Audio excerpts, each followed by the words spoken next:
Runway.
Runway.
Runway.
Runway.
The runway.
Runway.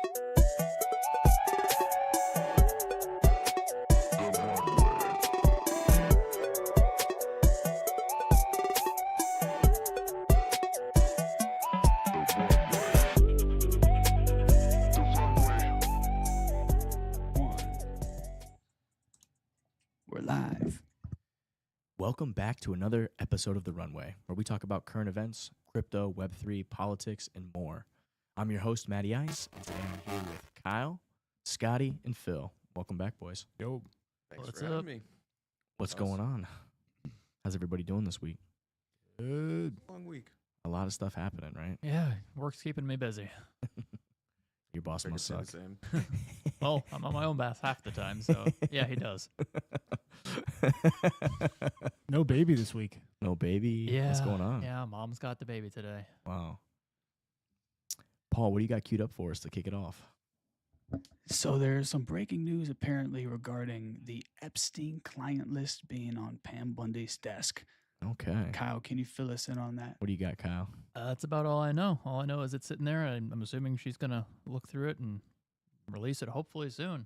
Maybe by Monday we're going to have a whole list of people to grab some pitchfork reports for.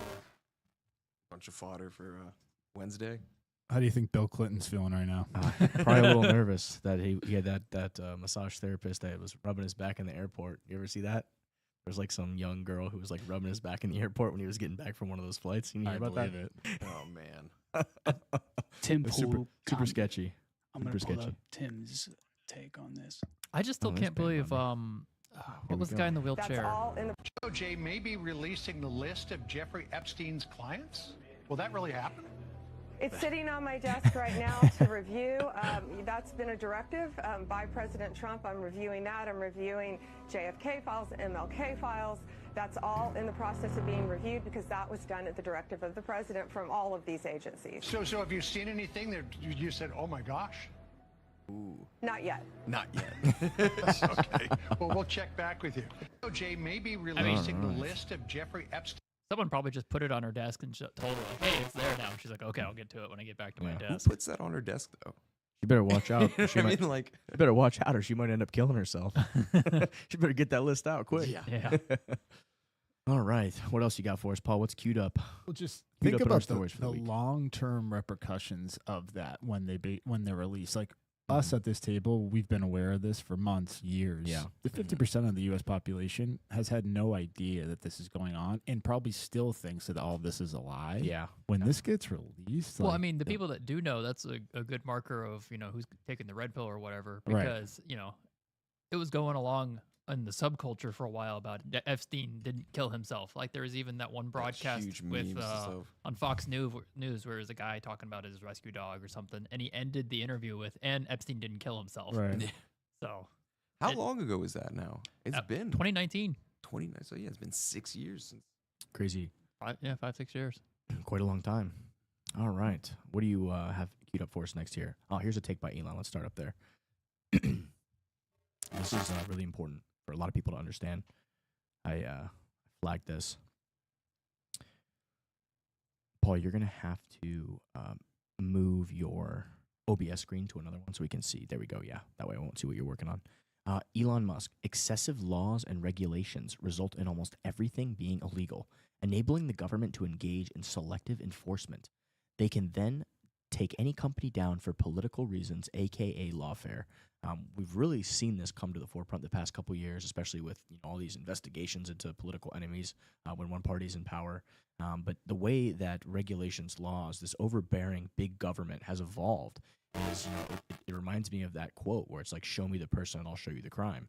So like the IRS operates in a lot of the same ways, right? When they can't get somebody for whatever reason because they can't find anything that they did in the legal morass, they're like, oh, I'm sure they made a mistake somewhere on their taxes because the IRS tax book is like literally larger than like 30 Bibles. Like that's how long it is. No one's read it. No one has any idea what's in it. And they can always find something to get you, right? So people operate in this state of fear.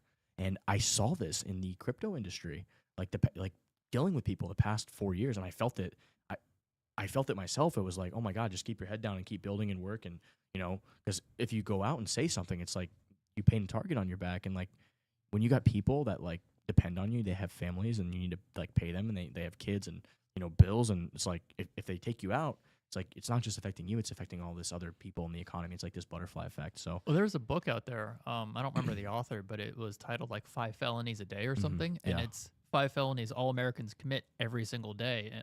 And it's just doing innocuous living your life type of Yeah. things where morally, no one would say they did something wrong, but legally, they've committed Yeah. felonies. Yeah, everyone's breaking the law I all the time. I think things have gotten so dire and so bad that we've seen. I mean, the Overton window was shifted so radically to the left that all these former Democrats and Republicans are, coming together to form this unity party. Like, RFK Jr., former Democrat, Elon Musk, former Democrat, Tulsi Gabbard, literally the chair of the DNC previously, right? So you've got all this stuff, which is so wild, and it's just common sense. I mean, it's gotten so far out of control.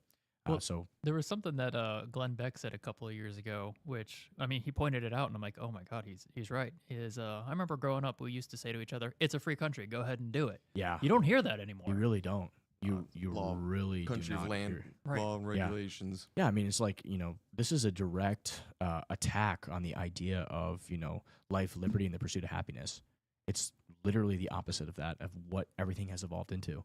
So I really am excited to see what the Trump administration does here about cutting back on this regulatory state, cutting back on these unnecessary regulations. Trump 1.0 in his first administration did a lot of that. He did roll back a lot of regulations, but nowhere near to the cuts in the super team that he's assembled this time. Well, he had gloves on the first time Yeah. because he was trying to play ball, play the game, and the establishment wasn't having it. So you campaigned on draining the swamp, but like you have no idea how bad the swamp is because half the swamp is on your side, right? It's like half the swamp is on the right just as much as it was on the left. Mm-hmm. So very interesting to see. Just to be clear, the AI isn't there right now to be able to do this, right? Like ChatGPT and Grok, they're all pretty biased where you really can't, they're really just pulling media from the internet today. They're not necessarily, they're still biased as to what they're deciding on, so they wouldn't be able to do this yet. Well, also, right? how Wouldn't be able how- to do what?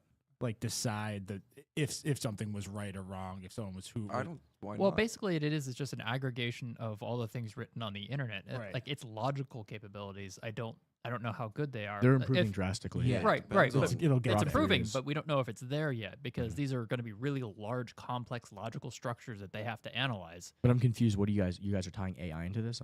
Well, so Explain. That's what hopefully it says there. AI can help expose these heads I win, tails you lose. Oh, yeah.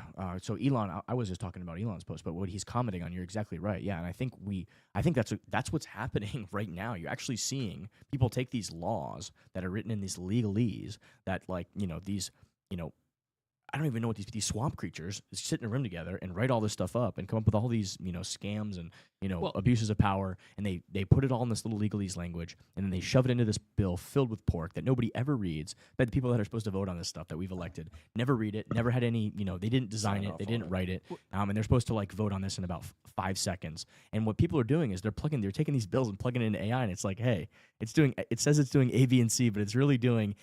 Maybe it's doing A, but it's also doing X, Y, and Z, attacking your rights, taking away your freedoms here, wasting money over here, sending $50 billion for gender research in Pakistan or whatever, right? What'd you say? What you had to say something, Kyle? I was just going to say on a little bit of the legalese, it's because when it gets to courts, everyone's always arguing about definitions, so you have to be very precise. So I'm saying half of it's them trying to It's obfuscate. interpretation of Yeah. definition. Some of it, yeah, but half of it's them trying to obfuscate everything, and half of that's how you have to write it for the courts to defend it. So, Spoken like a true accountant. yeah. All right, Paul, cue us up with the next one. Here's an interesting one from David Marcus. So much going on here. I know there's all this stuff about Israel and Palestine and all this crazy stuff, but I found David Marcus to be pretty reasonable. So he had this post. Whenever I post about Israel or the Jewish community, I'm reminded how random people who have zero connection to this conflict have been brainwashed by Hamas Palestinian propaganda. Israel embodies and defends Western values in a region that really doesn't, and yet. So here's an interesting take, because I had a conversation with somebody the other day, and we were talking about, it's like, well, why does the U.S. always do all this stuff for it? Like, why is it so allied with Israel? Like, why does Israel seem to be having so much control over all of our politicians, all this stuff? And I'm like, well, they're one of the few places in the area that share a lot of our same Western cultural values. Like, we land our military craft there. Probably we collaborate on all sorts of different things. So it just makes you don't have to go out of the. It's like your Everyone one else there is. ally. So it's like it doesn't. You don't really have to go too far out to have an idea of why we would be working closely with them, because you go to Israel, it's like beautiful, right? It's like it's nice, and I think we're starting to see some of this now with Trump working with the the Saudis, but also the Emirates and all these other places when we did this Abraham Peace Accords, and you start to go into places like Dubai, you're like, oh my God, this is beautiful, right? So, when we're chopping people's heads off and blowing ourselves up and doing all sorts of crazy things, it's very hard to work with somebody like that. Which takes us to the point today. There was this thing. I mean, these people that killed these like babies, like they're literally babies. And I'm not defending the behavior of bombing cities, and like that's equally as horrible, right? Like you could make the argument, okay, well, there's a terrorist there, so we're gonna just blow the whole building up, and that like they're not specifically targeting children. Of course, they're not. They're targeting obviously terrorists who are hiding there, and the children are essentially people are collateral damage, which is still equally terrible. And there's no defense of that. And this whole topic is like laden with landmines, but just to put it into the perspective, what happened recently, they had this mother and these two babies that they literally killed. Like they had abducted these babies and this mother, and they literally just killed the babies. Like it wasn't like they were going after an enemy. It was like, these are babies, right? And when they brought these coffins back, they literally had kids, their own children, celebrating the death of these children. That's insane. Backwards. I mean, that's like, how can you work with people like that? I mean, that's like, in my mind, those people, that's like, almost like these people are almost animals. I mean, that's awful. There was some like bus bombs or something that happened this week. There's like there's 5 buses in total. 2 of them malfunctioned or something, but the other 3 exploded in the middle of Israel. So it keeps going every day. No matter But hasn't your opinion, you grew up with a conservative background, you grew up in American schools, like you do have this perspective of Israel as being our friend in the Middle East amongst all this chaos. Has your opinion slightly changed recently with everything that's been going on? Mine has, personally. No, well, just unpack it. Tell us. Well, no, I mean, because you just have this idea of like, these are our friends. They can't do anything wrong for so long. But then they are bombing the ever-living shit out of Palestine and everywhere else in the Middle East, which is, for a protection purpose. But at the same time, it seems like a little bit overdone. And it makes I think it's horrible. I think it's equally as horrible. I mean, it goes both ways, death nothing aside. But I'm going to pull a post that I tagged recently today, and I think it was just about can you scroll up on these bookmarks, Paul? It's on this topic. I'm going to see if I can find it. Did I? Give me a keyword. It was a post by Alex Gladstein, and it was about Satoshi, what he put in the white paper, and it showed the image was from 2009. Maybe you can scroll down a little bit. Did I add it to my bookmarks? I hope I did. If I didn't, just just real quickly search Alex Gladstein's profile, because he had this. It tied in. There it is, right there, the top post. Pull that one up. I must have not bookmarked it, or must have not added it to the right folder. But this was the photo on the newspaper article when Satoshi took this newspaper article, he took the image, and he attached it to the very first block of the Bitcoin blockchain. So not a lot of people know this. There's all these arguments about like, people shouldn't be using the blockchain for this or X or Y or Z, but not a lot of people know. Like Bitcoin, they're saying like you should only put like transactions in Bitcoin, right? Like I have the opinion that like if people want to pay for the block space to put whatever they want to put into it, they want to pay that fee, do what you want with it. That's my personal opinion. But the argument is like in the very first block itself, Satoshi embedded this political message. So this is what he attached to that very first block of Bitcoin that ever existed in 2009. So there was a couple things on this page. One was Chancellor on brink of second bailout for banks. But also, right above that, you see this image of, Israel prepares to send tanks and troops into Gaza. I mean, this is like 20 years ago, like 15, 20 years ago. And like this cycle of like death and destruction, it's been going on and on and on and on. And Alex Gladstein said, the more I think about it, the more I'm convinced Satoshi chose to reference this front page in Bitcoin's Genesis block very carefully. It's obviously a commentary on bailouts and money printing, but I think it's also a commentary on the warfare state that fiat helps enable. So I thought that was an interesting take, and it is fascinating. It ties together rehypothecation, fractional reserve banking, and the military-industrial complex. All in one, front page of a newspaper. Yeah. I mean, again, this cycle has just been going on and on and on in Palestine and Gaza, and Saifedean Ammous, he tagged me some books to read about the conflict because I was trying to educate myself on it because it's such a rabbit hole to go down. There's such a clusterfuck.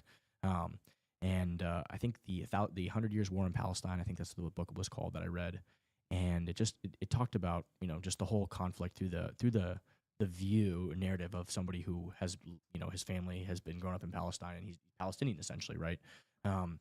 I did sympathize with a lot of the with some of the points in the book from the Palestinian perspective, because I really wanted to be educated on the matter, right? You hear all this stuff, so you're like, what do I need to learn about it? I need to do this, and I did my best to try to understand it. It didn't just start on October 7th. Yeah. I mean, this stuff goes back thousands and thousands and thousands of years. Yeah, I mean, we were attacked in 9/11, and what did we do? We turned around and we destroyed two countries, entire It countries. was just the two entire countries. Israel was attacked, and they turned around. Of course, they're attacking, killing. Like those were their kids. Those were their children that were killed at these concerts and stuff. So, am I surprised that have they gone too far? Maybe a little, but I mean, imagine if that was you. Yeah. Like, so and this has been going on for like you said, hundreds and hundreds of years. Like, I think it's important to move past that event because it's such a emotional subject, and of course, there's no easy answer. But something that has recently come to light that Thomas Massey has exposed is this right here. I think this is why people are overall suspect. By the way, everybody but me has an APAC person. What does that mean, an APAC person? It's like your babysitter, your APAC babysitter, who is always talking to you for APAC. They're probably a constituent in your district, but they are, firmly embedded in APAC. And every member has something like this? I don't know how it works on the Democrat side, but that's how it works on the Republican side. And when they come to DC, you go have lunch with them, and they've got your cell number, and you have conversations with them. So I've had that's absolutely crazy. I've had 4 members of Congress say, "I'll talk to my APAC person," and it's literally what we call them, my APAC guy. I'll talk to my APAC guy and see if I can get him to, dial those ads back. Why have I never heard this before? It doesn't benefit anybody. Why would they want to tell their constituents that they've basically got a buddy system with somebody who's representing a foreign country? It doesn't benefit the congressman for people to know that, so they're not going to. That's very interesting. It's true. It's also, fascinating. I mean, I think but what I think of that is that's how literally Congress works. I mean, there's lobbyists that lobby for everything, but not on behalf of a foreign nation. There's that FARA that every other nation. Why don't you pull up? Why don't you pull up what APAC actually have to means? dig deep on this one, man. Yeah. Why don't you pull up what APAC is? This right gets real insidious and now? conspiratorial fast. Pull up what APAC actually is, because you say lobbying. The American-Israeli lobby. What does the P stand for? I have no idea. Pull it up. Why don't Political you Action Community? go to Grok? Israel. Go to Grok and see what APAC is. Let's go down the rabbit hole right now live. So type in what is APAC. What does it stand for? AICPA. AIPAC. Yeah. PAC. Sorry. AIPAC. What is AIC APAC? Let's see here. Let's see what it stands for. all right. APAC, or the American Israel Public Affairs Committee, is a bipartisan lobbying organization in the United States that works to strengthen the relationship between the U.S. and Israel. Founded in 1951 as the American Zionist Committee for Public Affairs, renamed APAC in 1959, it aims to build support for Israel among American policymakers, particularly in Congress. APAC described itself as a grassroots movement with over 3 million members, funded by American donors, and focusing on encouraging bipartisan policies that enhance U.S.-Israel cooperation. This includes advocating for foreign aid to Israel, joint anti-terrorism efforts, and a negotiated two-state solution, supporting a Jewish state of Israel alongside a demilitarized Palestinian state. APAC operates primarily as a lobbying group, engaging with lawmakers and organizing educational initiatives like congressional trips to Israel. Until 2021, it did not directly fund political candidates, but its members raised money through affiliated political action committees. In late 2021, APAC established its own PAC and a super PAC, the United Democracy Project, allowing it to spend directly on behalf of candidates. In the 2024 election cycle, APAC reportedly spent over $100 million, mostly targeting Democratic primaries to support pro-Israel candidates and oppose critics of Israeli policy. I'm not surprised by it. It looks like this whole thing is made up of 3 million American donors. So, there's 3 million Americans who are funding this, which is like all other lobbying groups. As far as I'm concerned, that's pretty standard how DC works. There's lobbying groups that lobby for different things, and for whatever reason, there are people in the United States who want to support that, right? So the question is, you have to look at the money, look at the 3 million donors. Where's most of the money coming from? I mean, that would take hours to go down that rabbit hole and really look into it. But to me, it doesn't sound anything. The idea that it's directly Benjamin Netanyahu and the government funding that is, I guess, was the insinuation there. But right then and there, it tells you there's 3 million Americans who are funding that political ad committee, right? And it just makes perfect geostrategical sense why the government would want to work with the one Western-leaning, sympathetic, cog in the Middle East, who has extreme wealth and who has done extremely well and has, urban cities and, it just makes sense. I mean, I don't think you really have to look that far to think about it. But of those 3 million who are donating, how many are Jewish? There's no way to tell. Probably I would all assume them. all of them are Jewish. Yeah, probably all. I of mean, them. they're probably all Jewish. No, That's not, why we- not necessarily, probably- because there might Doesn't be some need- Christians and Or it's their Israel, parents. birthplace of Christ. Yeah, so yeah. like, Yeah, that's true. But And, I would guess the majority are. Yeah.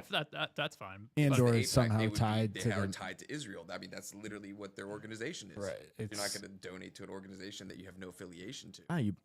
There's all sorts of organizations.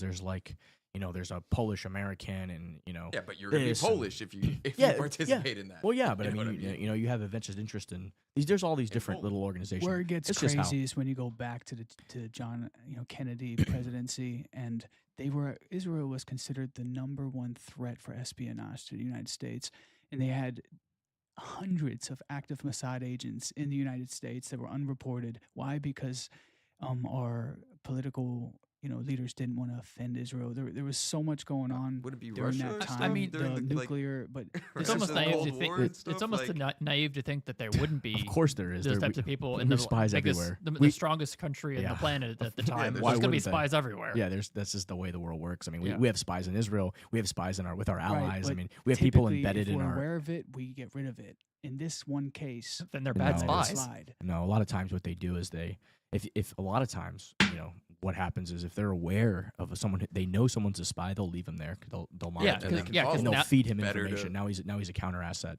So we could go down the game theoretical rabbit hole of this for 7 hours, Paul. But let's move on to the next subject. Unless someone has some final thoughts. Well, I was just gonna say, Massey. He can't say it out loud. He calls it a buddy system, APAC with the politicians. yeah. But it gets more insidious than that, where it's like there's. When you say there's- insidious, What do you mean insidious? There's, like, insidious, because there's- you make it seem like it's. there's- Are they murdering babies? Are they Yeah, like what's- poisoning there's Americans? What's going potentially on? so you could follow the rabbit hole of like money that they want to fund, these politicians want from APAC to fund some something that they're trying to get involved with. Yeah. Or there's also like blackmail that's been involved. I mean, Right. that goes back to Mossad. Isn't that Pegasus, politics? baby. That's politics, dude. There's blackmail on everybody. They just- 100%. But yeah, it's, everybody does this shit. I mean, yeah. this is nothing new. This is a lobbying organization made up of 3 million Americans. I mean, there's probably 100 other lobbying organizations that these people in Congress meet with on a daily basis to tell them about issues. I mean, there's no way for someone who has the IQ of AOC.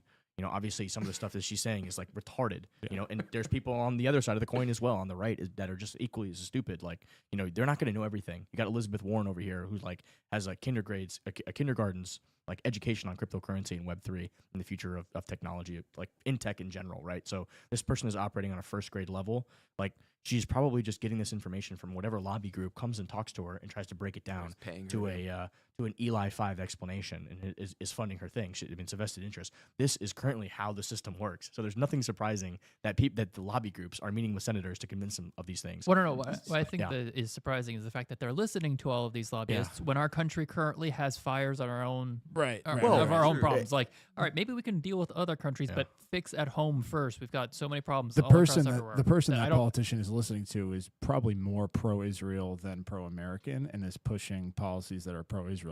When, to your point, we have Which we is have Well, fires like, at like home. Which I'm is an okay with issue, it yeah. pushing like pro-Israel. These are per Americans se. funding this group, Yeah. though. So like these are Americans, have American interest, and that's what they want to fund and support. Like that, they're American citizens. Right, right. They Yeah. have I'm every like- right to fund whatever they want to lobby behind. I mean, look at all the good stuff that's happening in crypto right now. Like, if we hadn't been lobbying and doing and getting like private little 30-minute meetings with senators to like, hey, this is what's going on, and we're getting debanked, and this is happening. Like, here's why this is bad and here's why it makes sense, I don't think we would have had so much success that we've been having now. Like, okay, here's a so it just goes curveball. back and forth. You can say the USAID individuals are also just American citizens doing things that American citizens want done, but you follow the money and you realize that they're being coerced, they're being hold on. bribed. Whoa, hold on. The AID stuff is U.S. taxpayer funded. That's completely Right, so different. if you look at That's completely AIPAC, different, Paul. It's completely different. there's- USAID is taking taxpayer money that we're forced to pay. APAC is voluntarily money that's given by private citizens that are Americans that want to give that money to a political action committee. That's completely different. Except for when they're being donated from APAC side things. That's going to be a whole different rabbit hole. What'd you say? Like some people, when they'll donate under other people's names, like we found a couple Democrat. That's what that Vote Blue or whatever that thing is. Right, I mean, where they're- massive money laundering scam. Right, Yeah, I right. mean, So I'm that's- saying if that's something else is fraud. happening there, that's going to be another True. another angle that you have That's to consider. another angle. We'll but move on. we're not forensic accountants, so we nobody can't figure that knows out. precisely what's going on. That's why people are just wanting transparency and clarity, and we're entering that era. I'm with here for Bitcoin, it. with free speech. I am That's absolutely what here we're for it. about. Audit it. I'm totally here for it. And I was just going to say, like, Put this shit on a blockchain. All of the taxpayer money should be on a blockchain. We should be able to see where every dollar goes. If we need to fund a spy agency like the FBI or the CIA, and they want to have some dark project, it should just say like, intelligence project. Then we can actually know, okay, they're putting $5 million into an intelligence. We can't tell you what it is, but we can still see that it's earmarked for an intelligence project. No. I mean, was that's how it actually should be. talking to somebody about that. It's like, Yeah. oh, if you get blockchain, all of your privacy goes away. But if you're being a moral citizen, however that's defined, but if you're doing moral things, who cares? Oh no, they saw I spent $20 at Publix. Yeah. Okay. And yes, I understand that you have Well, hold covert on. operations and whatnot, so there is a concern for that. But Yeah. by and large, if you're not, You have pseudonymity on most blockchains Yeah. where you're identified by a bunch of numbers and letters, and there's all sorts of different levels of privacy you can add to that. You can right? It's there's- very nuanced. But which my is- point being is like, oh, you don't have privacy. For some things, I don't Yeah. need it. Yes, there Yeah. are things I do want private too. So it's just. But there's technology that the government has, like this whole tornado cash thing. Like, I want to use that because I don't want my clerk at Walmart knowing why I'm what? buying Tornado what? baby oil or whatever. Diddy. Right. No, like I maybe, said, maybe I'm going to a Diddy party. I don't want them knowing that. Maybe my wife needs something. I'm Right. buying that. I don't want them being able to track my wallet and see. So I will use a mixer and I'll use a fresh transaction hash every time. I can't remember what it's called, but a fresh. right. So I fucking agree word. that you also do want the privacy for that. But I mean, if you can have a privacy feature, but you can go to each individual person that was helping with that, like if everyone's managing a node for like maybe the Lightning Network, you can go to people say, hey, I saw this guy interacted with you. I mean, it's Epstein. I want to keep finding all of the really bad things. Would you share the data so I can track this guy down? Most people would. Yeah, most people would. Like, oh, you there's- see an Epstein thing? Oh, yeah, Well, I'll give you whatever Again, you need they for use that. they used the the biggest pedophile bust ever was the guy who they harassed in Nigeria that the Biden administration wouldn't go help that guy. I think it's Tigran. Again, Tigran. I know his last name begins with a G, but he basically was responsible for using Bitcoin's blockchain to track down all these pedophiles who thought they were just going to be like anonymous, right? So when there's a crime or something, like there is a way to forensically track that. But there's also a way for the average person who, to get a little bit of privacy for like, everyday transactions, right? Right. It needs to be difficult to pierce the privacy. Not It is, impossible, yeah. but difficult, Yeah. so that most people won't put the effort in. Why But if would you they? find Yeah. a really bad person, you can get through it. Which is kind of how it works. So, Yeah.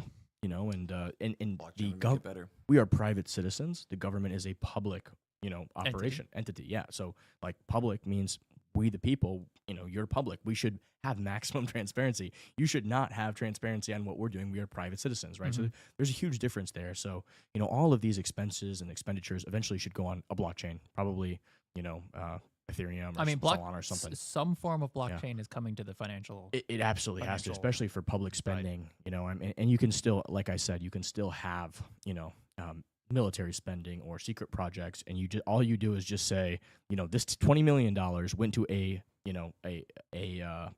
intelligence project or a secret military project. Like that's all. We all know what's happening. We all know that's where money goes. Yeah. So you just put that in the thing. You say, hey, this is what that $5 million is earmarked for.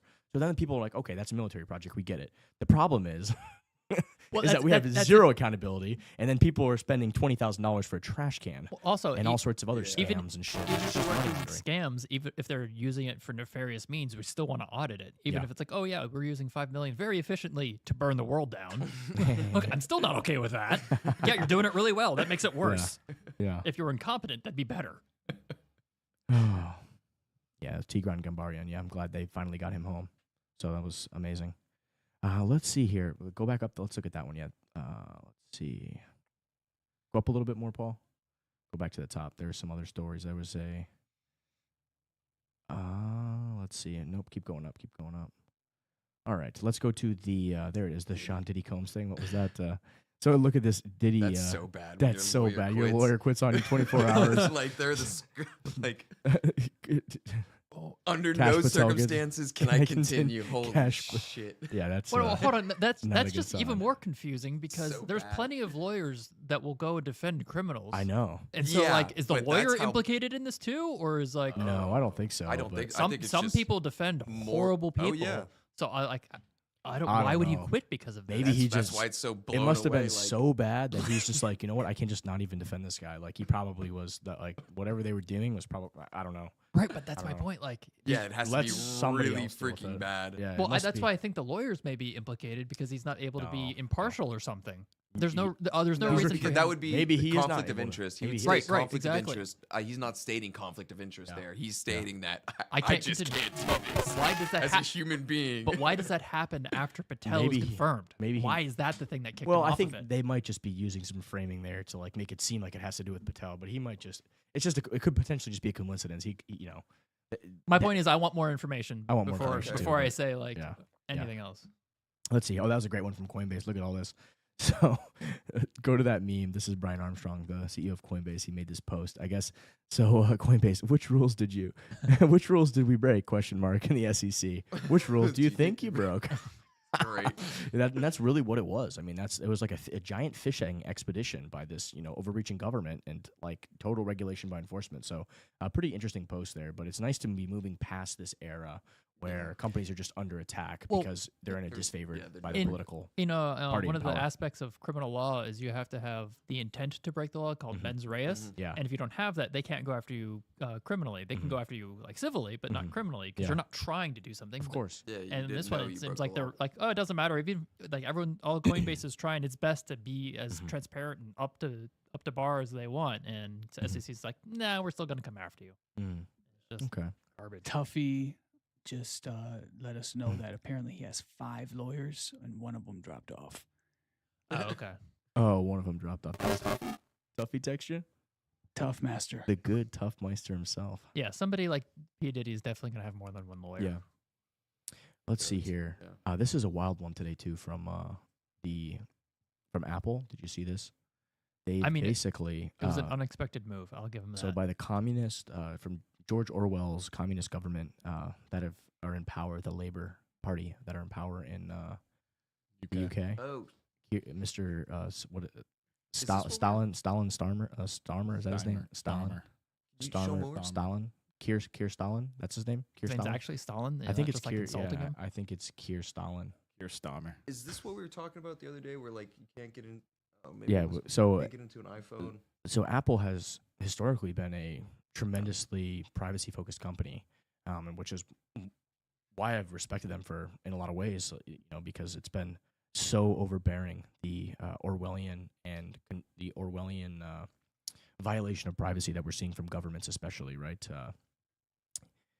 But in the UK, apparently, Apple surrendering to the Labour government and it's removing its highest level data security tool for Apple users. The government now has access to its citizens' messages and camera roll. This is the biggest breach of privacy Western civilization has ever seen. Britain is in big trouble. But I think it's a fascinating response they had because Britain's like, build us a back tool or backdoor into your privacy, and Apple's like, we're not going to break our tool. We're just going to take it from you.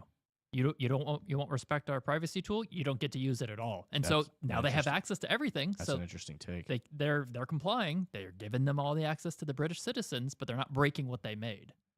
Wow, that's And it's I'm sure gonna piss off all of the citizens, and they're that. gonna go after I the don't know. I government. think the citizens elected these people. I mean, they're going along with it. People Yeah, I they did know are elect them. like that. They just think this. They have not studied history. They just think this is okay.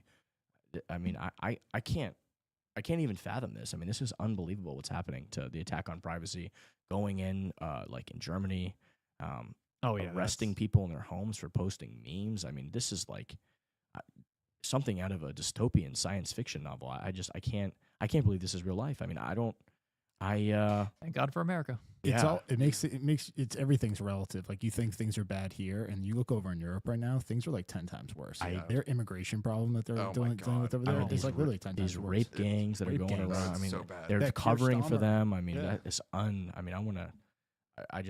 to me, it's so disgusting. I'm like thinking in my mind, I'm like, what do I, like, you'd think that Europe is like historically our allies, but like our cultures are diverging. I just feel like we're, it's almost like that 1776 moment where like, what you guys are doing is so wrong and such a violation of human rights. And like the fact that they're just sitting there with straight faces, like, it's shocking. This is good. The breadth of like not studying history and like seeing the overreach of big government to do these things. Like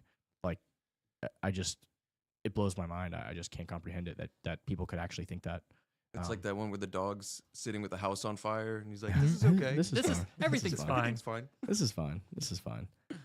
Here's an interesting one. So, it looks like the Chinese M1 money supply. Basically, the What's Chinese M1? basically they are printing, So baby. there's different ways they measure the supply of money in the economy. M1 is basically all of the money in the bank accounts and checking accounts, like savings accounts.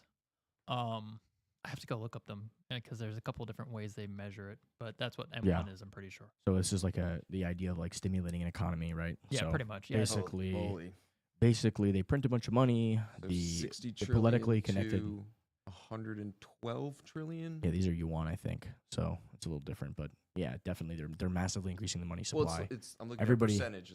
It's almost doubling. The rich, the people that are politically connected get access to the new capital first at lower rates and better deals. Then they go in the market and spend it. Everybody feels wealthy and rich. You have massive inflation, and that's the way it goes. Everybody starts spending the money, and assets go up in value because people buy assets when money's being printed. I thought you So- were going to talk about the Doge dividend we might be getting. Oh, that's Oh, go up to Put that. one up. Oh, he's skipping I'm over all the posts. of two minds on that one. One, yeah, because you guys have been taxing us and using this money for We're really way- ridiculous reasons. Mhm. But I'm worried about what that would do to inflation because now everyone has an extra 10 grand Well, or 5 grand, whatever they settle on doing it. Yeah, let's. Can you go back all the way to the top, Paul? check. Yeah, There was, basically. I think it was It's- it yeah, a little bit more. Mike? No, it was Mike Johnson. He's way. He's in Oh, last okay. episode's territory. He needs to go all the way back to the top. There's Mike Johnson had an interesting take on this, which I kind of go up. You know I how thought the it was up. Democrats want to spin it? That Trump's looking for votes for the next election. What do you think the stimulus was? Jeff? And then you'll say, but he can't run another time. He says, then they'll say, well, he's going to try to. Yeah, look at this. Oh. This one is look. This guy wants 600 euro because somebody put a shit emoji on his post. He's like suing. That's like these people in Europe are. I mean, look at this guy. Unbelievable. Look at that monster. 600 euro fine for emoji. The witness Habeck feels hurt by the shit emoji in his honor and files a criminal complaint. Who the fuck does he think he is? Is he out of his fucking mind? I mean, what is this guy? 5 years old? Where is this? I'm gonna tell him. What's Where in Europe? I look think up in this the guy. UK. Come would it be file a euros? criminal complaint against me, Mr. Habeck. Go fuck looks yourself. like It he's looks like German. German. Yep. Yeah, what a piece of shit. Go fuck yourself. Did none of these people be in an Who the- Xbox who Who do live these people group or think they something? are? I mean, I don't understand. What do you think this Yeah, is? I right. mean, We gotta talk the to fact these that guys. the Yeah, I fact know. that tax dollars, the fact that These tax guys never dollars- played Halo live. And these like, can you comprehend this? You're paying taxes, and like this guy's saying this, and they're sending police out to go arrest somebody who puts a shit emoji on a post. I mean, I'd be pissed like off. this is what happens when you don't have the Second Amendment. You know, when you start taking away people's First Amendment rights. I mean, we're Americans, so it's just I just can't believe it. It just blows my mind. These are our supposed allies. we stormed the beaches to like go help these people. Just blows my mind. There it is up there. I think that was that the one? No, that was talking about importing people. There was Mike Johnson take where No, Trump, we're considering giving 20% of Doge savings. Yeah, so Trump actually had a take on this, or Mike Johnson was like, had a take as well, basically like disagreeing with what they want to do with this. And I agree with Mike Johnson. I'm like, dude, like, we're $29 trillion in debt. Like, no. Whatever proceeds from Cancel errors you find, put it into the debt, pay that down. I get it, because it's like, hey, you're incentivizing people to care about this. So like from that standpoint, like I do get it. I do think it makes sense. It's like, hey, like we're saving you a bunch of money.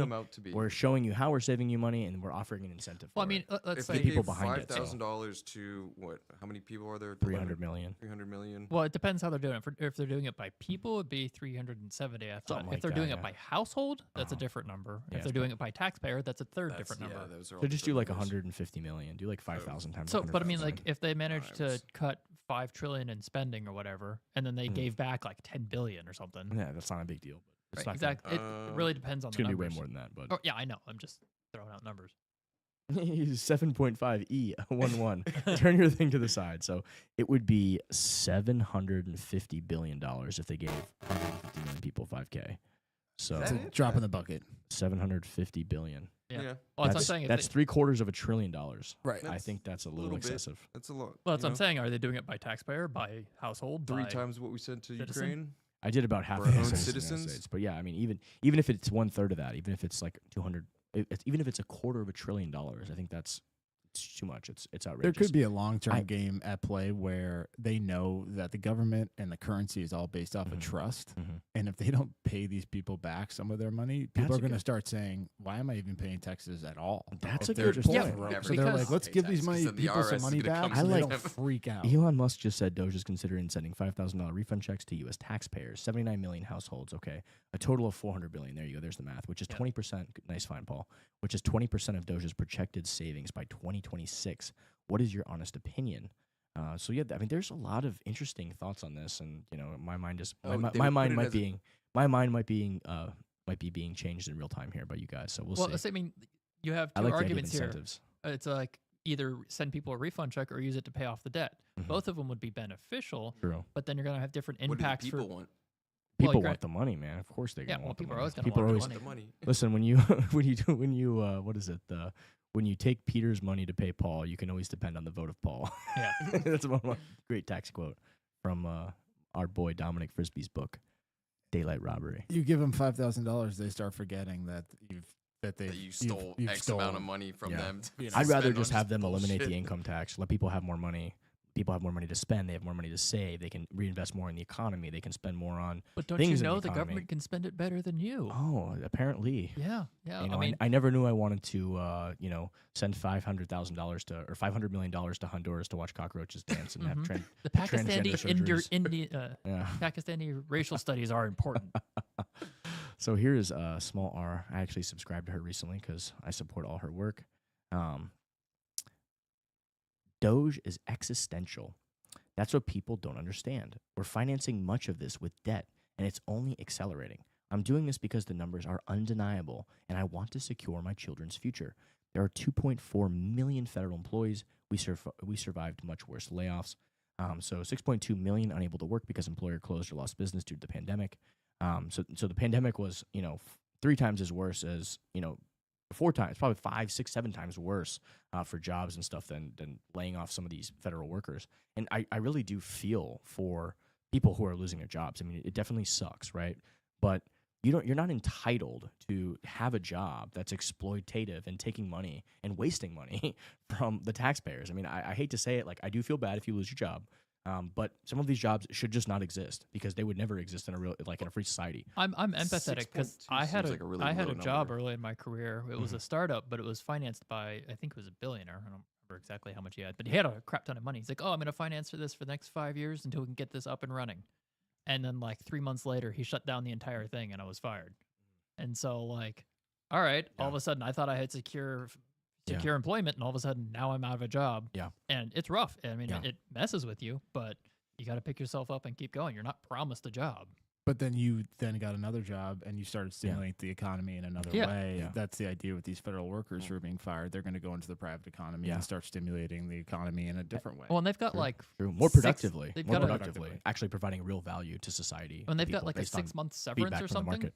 No, Yeah, it's like so- 8 months. They get an 8-month severance or something. It's a insane. fantastic Yeah. severance. Yeah, you see And all the they're- media liars. These Yeah, like, oh, propagandists, how are they going to pay for CNN. their stuff? Oh, the USA 60 Minutes, this bullshit liar who's they try to pass her off like this is literal fraud. I mean, I don't know how these people are getting away with fraud. They're It's not- lying, it's- saying she's like It's factual, not truthful. I don't even know if it's factual. They said she's an employee of USAID. No, they never said that. What did they say exactly? I can't remember how I they think it was phrased like she said she's but laid they off by framed it. USAID or something Yeah, like that. she's Total been affected by the fraud. USAID budget cuts or That's something total like that. fraud. What a fraudulent. Yeah, she's like the right hand woman who's like the spokesperson for the person who was in charge of USAID. Mhm. Like total and rampant fraud. The Doge thing is a double-edged sword because you're cutting out the fraud, Mhm. but then those people who are receiving those fraud payments, when they stop getting those payments, Yeah. they're not stimulating the economy anymore. Yeah, that's So they're so interesting. long-term. Well, that's What are they because- going to do? well, Are they just well, going to knock they it killing argue- the out? fraud, They're but gonna have to you're figure also something out. killing the economy. They The got argument- to go find a productive job they're and gonna actually figure something contribute out. to the economy I instead of agree. taking money from taxpayers. might They hurt got to create more revenue. Yeah, a little the bit question in the is, are beginning, they but in the being- long run, it's going to be better. The question is, long are they run for being sure, yeah. productive with the money that they're doing? Are they making a benefit No. to the economy and to the U.S. economy? If they're not, then it's a good thing their job got lost, so they can actually find a productive use for their Yeah. time and their Yeah. efforts. Yeah, exactly. Ripping the Band-Aid off. These next 6 months are going to be tough. Yeah. Yeah, but I mean, these severance packages are very, very generous. They're talking all these, just the media is just so full of shit, saying, "Oh, we don't know how we're going to pay these people don't know how they're going to pay their daycare tomorrow." It's like, no, you got offered a 8-month severance, paid severance package, so Yep. you got 8 months And to figure it out. It's going to be rough, but it's like, all right, you're a drug addict or you're a heroin addict. Yeah, the next week you stop using heroin. You're going to have a bad time, but Yeah. you need to stop the heroin. Right, exactly. Yeah, yeah. Amen. Let's see here. That mem coin. We talked about that one. Let's see. We got DC housing prices. We've talked about that going down. The rats are jumping ship. I think this is from last week, Paul. You're gonna have to really go up to the top here, since Wednesday's episode. What's up? Do you want to? That's an interesting one. The COVID one. We can do the COVID one. That was an interesting one. They're finally admitting long COVID is just vaccine injury. Yale researchers find COVID spike protein in blood 709 days after vaccination, positing millions of long COVID patients may actually be vaccine injured. So let's see here. The readers added context and community notes. The authors of the original article do not make the claim that long COVID is simply vaccine injury. Instead, they investigate PVS as a separate phenomenon. Did you guys get the PBS? vaccine? I didn't actually read the article, so I did not know. Did you get the vaccine? No. I did not. Oh. Did you? Did they force you to get it? My dad, yeah. My dad's 84 right now, and Uh-huh. he was like, "Look, if you want to see me, you have to go get the vaccine." Wow, they got you. And so I went and got. It was the first round. I had to get 2 shots, I think. When did you do this? At 2020, 2021, Oh, when they wow. first came out. When they first had the brainwashing going. Yeah. Pfizer, Moderna? Pfizer. You got a little no, Pfizer, Moderna. a I little think it was Moderna. I got a Moderna. little. I've got a little Yeah. certificate too. Oh, okay, My dad's alright. got it framed up in his office. Nice. Wow, you did so good. You did so good. Thank you. Good job. Good That's boy. what it really was. Did you get a burger Did and you get some fries with it? fries? Yeah. Did you get a donut? Did you get to lollipop at Did you get to Publix. meet Travis Kelce and shake his hand with all of his band-aids on his arm doing his little commercial? There's a bunch Yeah. of people backpedaling now with this. That lady Dude, some of the burps. stuff I'm seeing scares me. It's Well, like, see, we've got a problem. I though, haven't had any because health issues. You're Well, fine. I don't know. I think But- people had more adverse reactions no, than a normal vaccine. There's right? That's what it comes there's a down to. buy-in to it though, because if it does turn out to be something terrible, all the people that made the choice to take it and give it to their kids, they can't go back on that Yeah. because now they have to accept that they did something detrimental to their children's future. And Yeah, I'm not sure my dad's worried about that. I'm well, gonna. yeah, no, I mean like a 5-year-old though. I'm not talking about like an adult son, but like my bad. little I always kids. think of things about. Yeah, I'm gonna say what I said from after 3 to 4 weeks of getting the information about the virus and looking at the data and looking at different groups of people who got exposed to it and what happened. And what we knew very early on was that if you were 65 or above and you had and or comorbidities, you were way more likely to be disproportionately affected. So the death rate in those people was way higher. If you were young, middle-aged, average, and healthy, the death rate was like extremely low. So children, especially, like next to nobody, like extremely low. Where what I advised was like if you're older, like it might make sense to explore taking that vaccine, even though it probably had more risk factors and stuff because you're older and like if you looked at the actual data, it was something like it was a non-zero. It was like I want to say somewhere between like 3 and 5% of people who were like 65 and above and got COVID like literally died. So like it's like 3 out of 100 or something like that.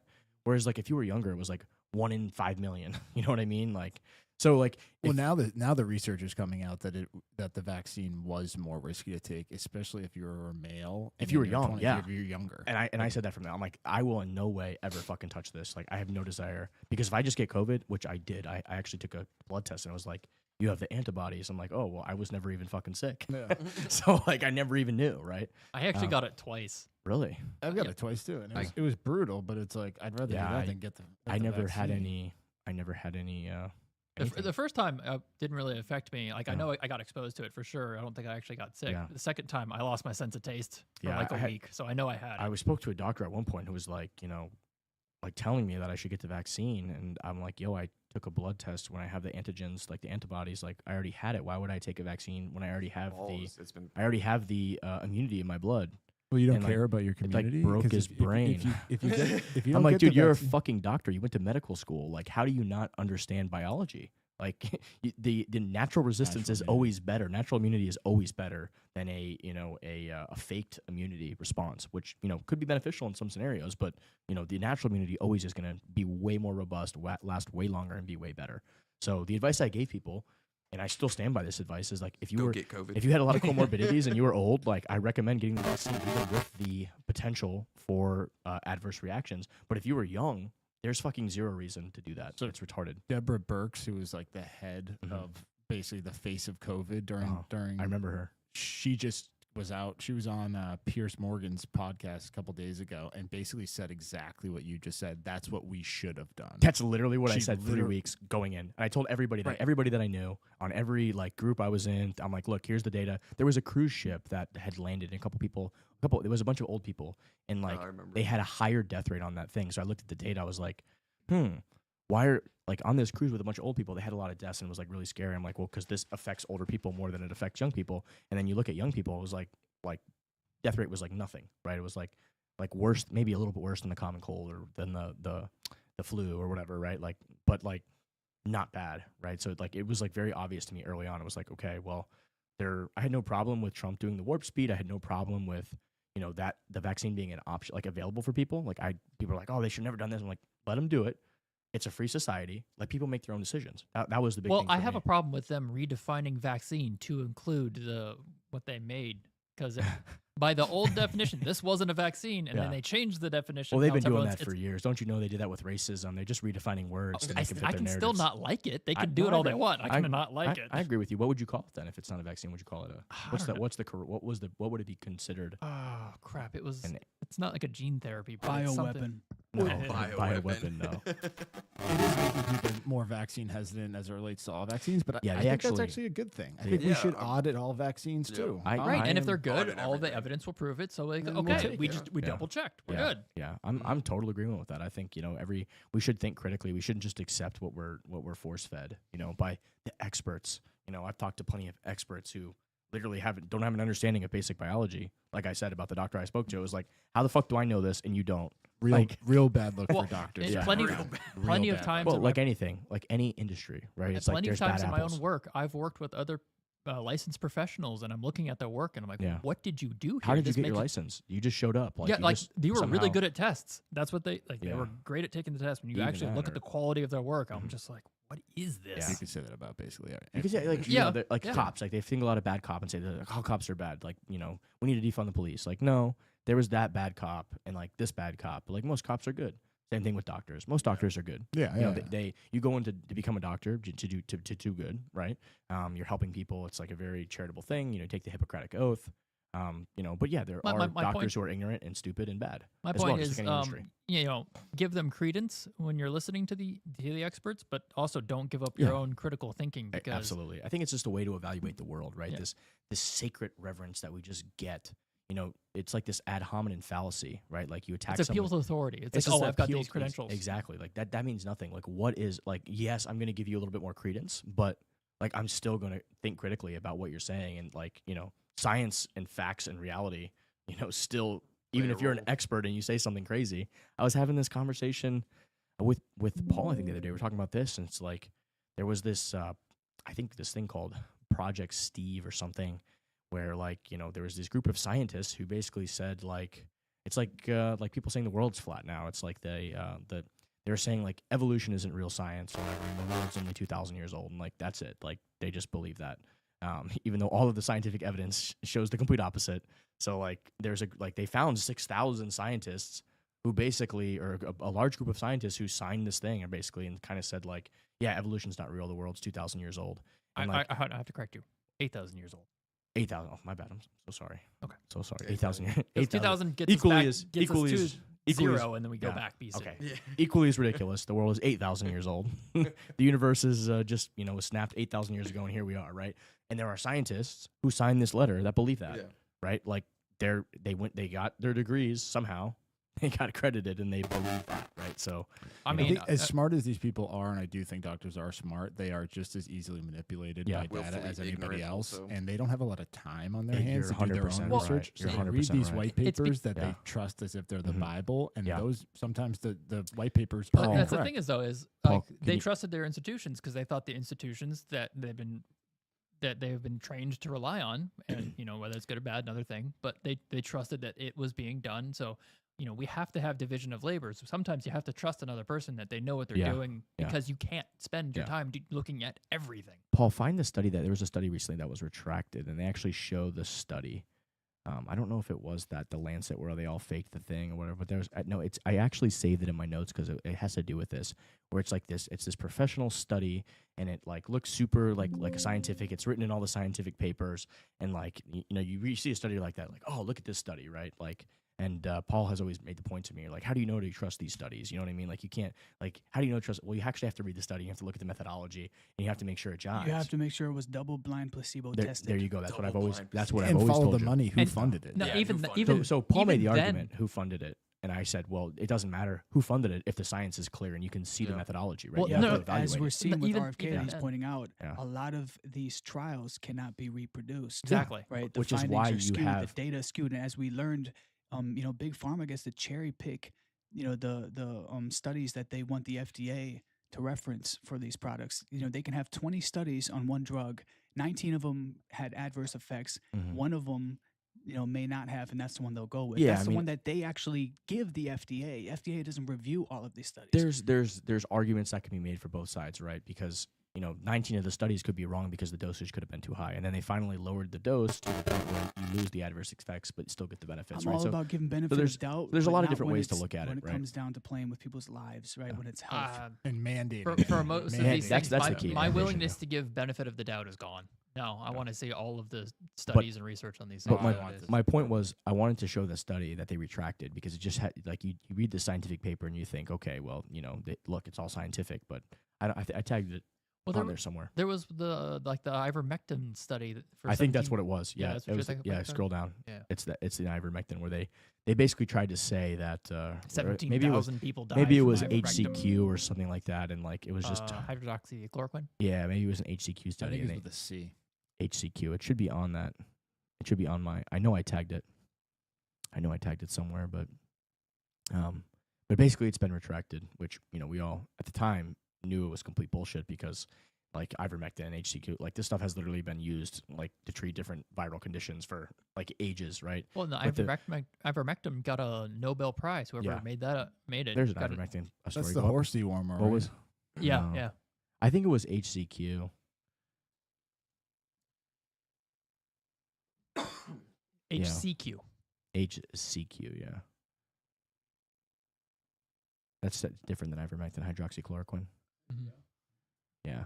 And it was just because they were, the blob, the media was trying, there it is. Yep. Study claiming 17,000 hydroxychloroquine deaths retracted. So look at this study that they did. It was just a totally fraudulent study, but look how well they put it in this thing, and they had it all looking professional and scientific. So, but basically all this was a psyop by the government who, when they wanted nobody to be vaccine, they didn't want any vaccine hesitancy, right? They want everybody to just fucking take this vaccine. They wanted no alternative. They wanted no alternative. Well, because then they couldn't have used it as an emergency thing, right? And if you really think about this, like you kind of think, hey, it really appears that these people are malicious, right? Because that is one option. Like, hey, they're just malicious and they want to do this, right? But the other option was I listened to Rogan's podcast with Robert Malone, and he was, part of this apparatus talking to these people, right? And I think he was really pushing for this. Apparently, a lot of the COVID-19 virus was like in people's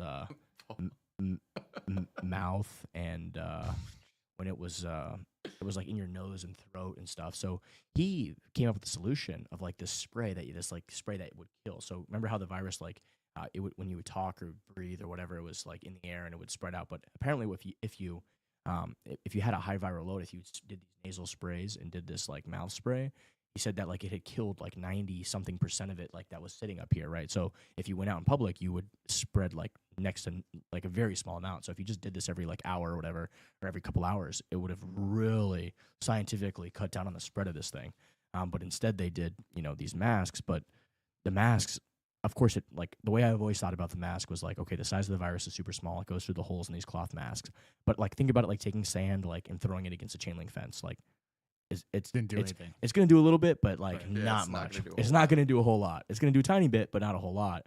Where if you would have actually used the sprays and stuff, like it would have probably been a tremendous help. So you're telling me to spray bleach in my nose? Okay, got not bleach. I don't think it was bleach. I think it was like some saline thing I know. that killed. It was like it wasn't too bad. It was like some kind of I'm like just joking saline about thing. the whole thing they attacked Trump for, saying, Yeah. "Oh, they're They telling say you to Trump- inject bleach in yourselves." Yeah, but he basically And was talking to sunshine. these people at these government officials and these Yeah. government positions and telling him, hey, like, are you following these studies? Are you looking at this science? And what he found was like, no, they fucking weren't looking No, at we're shit. not. They had Instead- literally decided to it was a centralized decision by the team at the NIH and all these little institutions, and they're like, we're gonna push vaccines, and like no amount of evidence is gonna change our plan. Like, this is what we're gonna do. And they like were not following the science. They were not looking at any of these things. And he basically said, like, in his mind, his impression was like, wow, you guys are fucking stupid. Like, that's what I got from listening to the Rogan podcast with him. So a lot of people like to prescribe ill intent, but what I see constantly in my day-to-day experience wherever I go is a lot less ill intent and a lot more fucking stupidity and ignorance and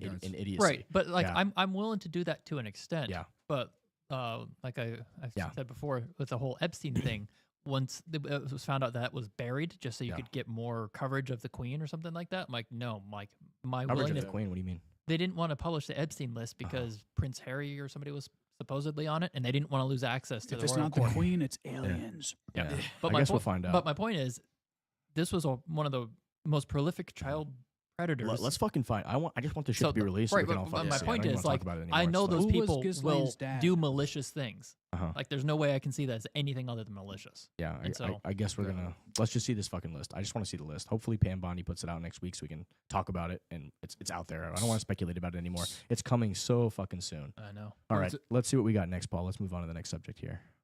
Let's see what else we got. All right. I think we're way back. There we go. Go up a little bit. What was that by JD Vance? Yeah, I mean, look at this. This is about to go back to the UK subject. Rating homes over insults online is Orwellian, and everyone in Europe and the US must reject this lunacy. Yeah, this is it's absolutely lunacy. Watch this video here. The UK is a conquered. This is what Ryan Selka said. The UK is a conquered nation. Can you go back and play that one? I don't think that'll happen in the U.S. because we got the Second Amendment. Right there, yeah, that's wild. The UK is a conquered nation. I don't enjoy dunking on them, but American men must mock them until we've eradicated our own suicidal empathy and completed the mass deportations. I think Nietzsche had like a quote about this. Not suicidal empathy, but sympathy. Suicidal empathy, sympathy, whatever it is. Let's play this video. The police show up at 4 a.m. to arrest a British man who wrote on social media that he doesn't 6 want to see minutes long. Palestinian flags all over the UK. That's Oh, it's 6 minutes. Wow, yeah, Yeah, it's it's not just a snip- okay. it's I not a guess we won't snippet. play it. But that's like this is actually happening Could you imagine being the person that's like you get the order and they're like, hey, somebody posted a shit emoji or said that like he doesn't want to see a Palestinian flag, And they come and they're like, you. you know, he broke, like we got to go arrest him. We got to like break into his house at 4 o'clock in the morning and just like take him to jail because he said he didn't want to see a Palestinian flag, or he didn't want to see an Israeli flag, or he didn't in his own country, or he didn't want to fucking, you know, he put a shit emoji on a politician's post. Like, could you honestly fathom that? Like, if I got that order, I would just fucking die laughing. I'm like, this is a joke, right? Like, this isn't serious. I Maybe, think that's where but- we were Yeah. headed Yeah. if Trump didn't get in there and we had Oh, yeah. Kamala. It But just- this is where we But were just going. it just That is show where it just we were goes to headed. show you, everybody thinks they wouldn't be like, they would like if you were like in Germany when the Nazis were in power, like, and they're like, hey, like just go take this, go do this, go do that, go kill all these people, or go put them in the chamber, whatever it may be. Like, you'd think people would stand up to this, and you think you would be on the right side of history. But then you look and you see people doing this, like sitting in.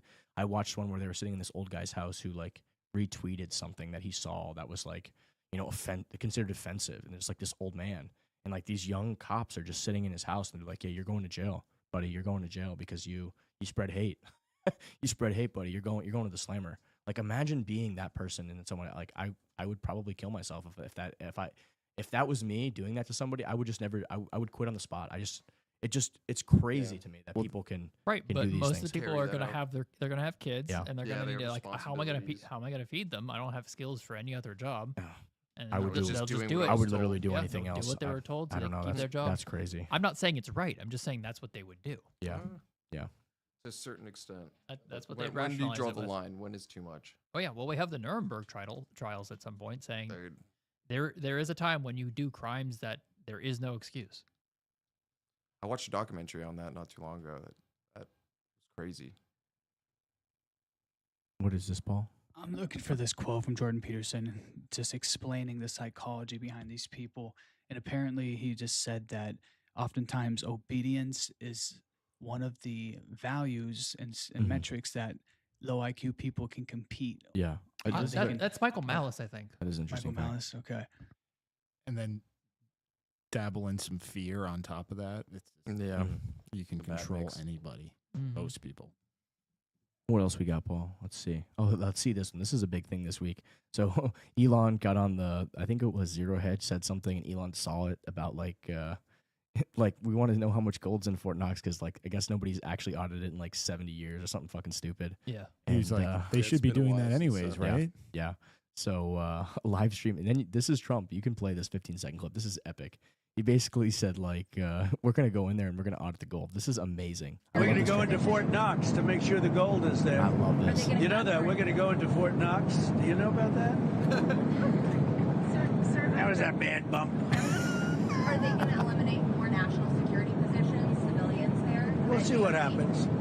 But one of the things we do want to look, I mean, we hope everything's fine with Fort Knox, but we're going to go to Fort Knox, the fabled Fort Knox, to make sure the gold is there. Where would this president brought up? If the gold isn't there, we're going to be very upset. Would you, We're would going you to go be into Fort Knox. surprised?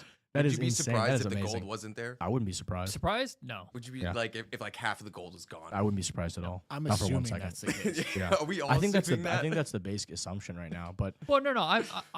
I'm thinking it's going to be there, but if it's not, I'm not surprised. there's so many questions. You know, one of them, and one thing that I brought up is this idea of like it needs to be resmelted first off, because the standards of gold that exist today were not the standards that existed back then. So the purity is immediately going to take away some of that actual gold that's there. Yeah, The other but thing how is, much? like- How much do you think is that That's really a good gonna point. affect? Maybe it looks like it's there, but Yeah. they've been diluting it Well, so that's much. that's the other part about Well, that's gold, malicious diluting. which You're makes talking it about a standard. one Well, of its yeah. one of its you know I mean- downsides of one of the downsides of gold is that also the assayability, and we've talked about this before, but it's a problem that Bitcoin really fixes that you don't have, because anybody can just look at the blockchain and see, okay, it's in the wallet, it's there, right? With gold, you know, they use tungsten and other metals and they stick them in the middle, and this has been a big problem recently, where like if you slice that thing open, it's just a little gold on the outside. And I think they found this in Canada recently. Like they went into this gold vault and they like opened one bar and it was like completely fake, and they're like, holy shit, let's leave. Like, you know, because yeah, I mean, like, how do you actually assay it? Because if you have metals that are similar weight, you think you'd weigh it and it like comes out to the same.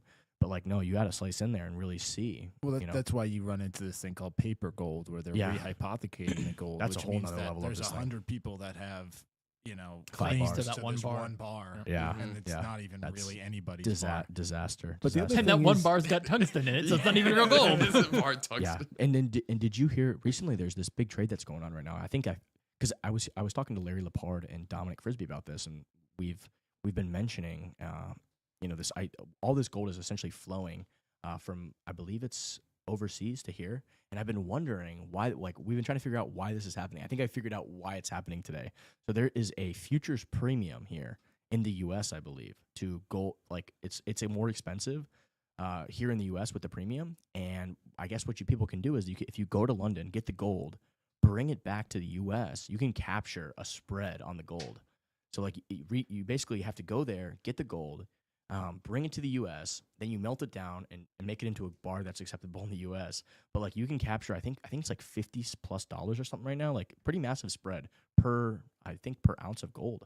But So the like cost to do that per well, Yeah, that's at more. 50, usually the premium is like $3 to $4. Oh, is So that the it? fact that it's Okay. $50 Good is like spread. there's a huge profit there. For an I mean, not a ounce. huge profit, but there is a substantial profit to do this. So that's why we're seeing all this gold starting to flow to the U.S. right now. I'm like, everyone's like, why is all this gold coming to the U.S.? Well, that's why, because they're bringing it here, money. melting it down, and they're instantly selling it for a gain. The sketchiest part is if That's- it's valued Isn't that at wild? $42 an ounce, Mhm. if it was actually there, why wouldn't have the government taken advantage of revaluing that at any point over the last That's 50, you know what the 51 what the years? funny thing is I think that might be what's about to happen, and I think there's strong game theory there. So I'm hoping the gold is there, because so even if with what you said makes sense. So even if the gold is there, but like maybe it's missing 20%, maybe it's missing 10%, maybe the purity loses another couple percentage points, right? And they have to resmelt it and redo it. If they revalue that, that's a strong, hey, this is the actual market value of the gold. That sends a strong message that like, hey, Use that as collateral Well, to buy Bitcoin. well, think about it as well. It also backs up our debt and all this other stuff. So I think there's a huge advantage to doing that. And then I would what you just said, I think I would absolutely add Bitcoin to the strategic reserve, and it absolutely is a better asset for the future than But gold is. imagine if it's fucking not there. The economy will crumble. Trust in All faith, everything yeah. will just So, go so the out game theory window. play is if it's not there, Holy you better be prepared to shit. buy a fuck ton of Where is Bitcoin and it? say, hey, Bitcoin is the new global reserve asset. Oh, No, you buy, That's the you plan. buy some land and you buy some chickens because things are going down. I mean, listen, gold hasn't backed our dollar or anything for No, but I'm 7 talking years, about so. the trust. The trust has been Yeah, will be the trust. absolutely People are destroyed. so We operate on trust in all of our economies. Yeah. Everything is built I on don't know, trust we're- between each other. there's definitely some gold there. The question is how much, right? Yeah. Is it more? Is it less? We don't know.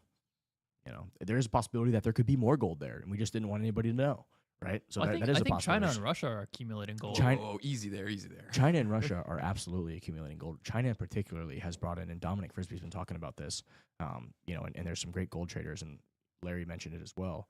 China has been absolutely bringing in more gold. They've been secretly, they don't allow it to be exported, I believe, and they are in Africa and all these other nations essentially exporting that gold and bringing it back to China, mining it, whatever, doing all this kind of, I don't know what it's called. What do you call it when you colonialization? It's almost a form of colonialization. You go to like Ethiopia and you mine all this gold and send it back to China. So China has their little 100-year plan, and you better believe they want to be the future reserve currency of the world.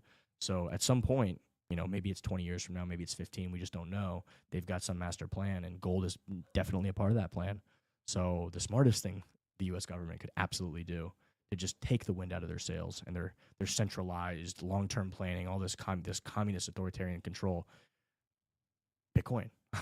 Bitcoin is absolutely the Well, play because except it is for- the money for the Except next for that 20,000 years or they whatever. probably don't want that because then you can Yeah. go check it on the ledger. There's accountability, and they That's don't want the to be accountable. The truth will underpin the global order as we move into a multipolar world. I mean, to me, it's inevitable. Bitcoin will be the base layer financial asset of the future. I don't see if I Any had to other stake way, my there's life no on other anything, asset. I would stake my life on that. I just feel that so strongly. I think it just makes so much sense. Well, as soon as Trump finds out that we don't have as much gold as China and China may have more than us, the only alternative is then to buy Bitcoin because I think we it's just can't have less Bitcoin. I think it's just a smart play is to just say, hey, we're adding this as a reserve asset. And if the U.S. was smart right now, they would be accumulating and adding it to the sheet, beat everybody else to the punch. Here's an interesting take. Someone says, Gold Telegraph. I asked Ron Paul if he believes the United States still owns all of its gold. He acknowledges the gold is likely physically there, but questions who actually owns it That's due what to you were borrowing, saying. leasing, and financial gimmicks. He strongly supports an audit on the gold. That's fantastic. Yeah, love that. I agree. I agree. We the people deserve to know. Absolutely. One of the main problems with gold, as you always say, Maddie, is the incentive to take it, right? Yeah. To violently seize it. Yeah. So one nation might be accumulating, but America still has the most. We have that military might, right? So at the end of the day, we could take that. Yeah. Well, you can't take the Bitcoin. You're not wrong. And if as a physical bearer asset, Bitcoin has unique characteristics, being a digital bearer asset, that separate it from something like gold, where if you look at World War II, what was the first thing Hitler did when he invaded all these countries? He went right to the central bank to go get their gold, right? Like that was like the first mission number one. I mean, Well, yeah, you got to Money, he finance the needed war. money. but good luck doing that if you invade a nation. Good luck going to get that nation's Bitcoin when it's a 7 out of 11 multi-sig wallet where you need 7 out of 11 people who you don't even know who they are, who have custody of that wallet as top secret information. Good luck locating all 7 of those people, right? Just to sign that private key of that gold. I mean, you don't even know what wallet where the to gold's in. start, You don't even, you know what I mean? You won't even know where to start. Here's an interesting counter thing. So there's 7 out of 11. What if you kill 5 of them so that no one can access that Bitcoin anymore, and now the Bitcoin you have becomes more valuable because you've decreased supply? That's interesting. There would have to be a master key. Someone would have to have a master. Well, yeah. I mean, you tell They would everybody figure out a way. there's- We're just trust me, throwing it there- I know. out there I'm, like I'm that. just throwing that out there. Like, okay, instead of trying to I think volume got yeah, and increased. try because he and screams in the mic. He I'm loves that. passionate, man. He likes having that mic in his Stop. face. Oh my. But just HR? getting the Bitcoin inaccessible, so now the Bitcoin you have is now worth more. Supply and demand. Yeah, that's Satoshi Demands. said. Everybody who loses Bitcoin is like making a Making the small value. gift to the rest of every other Exactly. holder, right? So there is some game theory. There is a little bit of game theory there, but yeah, I mean, I'm sure we have the brightest minds in the world. I think we're gonna figure out a way to have maybe there's a couple different Right, wallets. Maybe it's not all in one wallet. Maybe there's why would it be in 20 all wallets? maybe it's 20 different wallets, and you separate and diversify out that risk. Some of it's custodially with one person. The majority is custodial with multi-sigs. I mean, there's so many different ways you can do it, but my main point in bringing this up is that there are certain aspects of a digital bearer asset like Bitcoin that separate it from the downfalls of a physical bearer asset like gold, right? One of them just being that it's, if I meet you in the street and I rob you and I see you have a gold bar in your pocket, like I'm going to take it. But like if you have your private key for your Bitcoin wallet in your head, I don't know how much you don't Bitcoin know you have. that. I don't know what your wallet is. I have no idea you even have Bitcoin, right? So it's just a different way to think about the world. And I think as the internet exists and as the world becomes more interconnected, this is simply going to play out on a game theoretical level, and nothing's stopping this train. Like that's how I truly Two feel. words though, and this is a little bit off topic, but quantum computing. Ah, interesting. Oh, Which the is gonna, Microsoft thing. That's going to bring us to our next topic here. Paul, can you pull up that river post? If So- they unblock you, They blocked I'm from River? blocked by River. I don't know why I'm blocked by River. I don't know if I've ever even talked to them before, so I just thought this was fascinating. Click on their profile. Are you logged into my account, Paul? Yeah. oh yeah, I Yeah. am. Click on their thing. I think But- you can see. You just can't comment on their stuff. Yeah, you should still be able to look them I up. can still look them up, I believe. Yeah. My son even wears one of their shirts all the time. He's got like a little River shirt, so. It's showing a- up here. Oh, here we go. No, yeah, but click on the thing. River has here it is. blocked Here you you. go. 1 million qubits. Go down. Go down. Go down. Right there. That's the post. Click on that post. Yeah, I was gonna comment on it and say nice work to you guys, but it's like you've been blocked by River. I'm like, I don't think I've ever even talked to them before. That was fascinating. 1 million qubits can potentially crack a Bitcoin address. Microsoft says its new chip creates a path to get there. How long does Bitcoin have to become quantum resistant, and what's actually at risk? We break it down in this. Scroll down. This is a couple posts, but it's really good to think about. So the idea of, let me just do a little brief outro real quick to explain to everybody why this matters. So what this even means. Bitcoin wallets are secured by what we call a private key, which is essentially just a really long password. It's like, very long. It's numbers and letters, totally random, right? Where right now it would take a traditional computer like 10 gazillion years to try to guess what that is because there's so many permutations and combinations. The reason that a quantum computer is potentially a risk to this is because even though that private key is so long, a quantum computer can theoretically do this way faster than, say, a traditional computer. So a quantum computer could maybe spend 1 hour to crack. It would spend 1 hour of compute to crack that super long numbers and letters, whereas like it would take a traditional computer 1 trillion years to do it.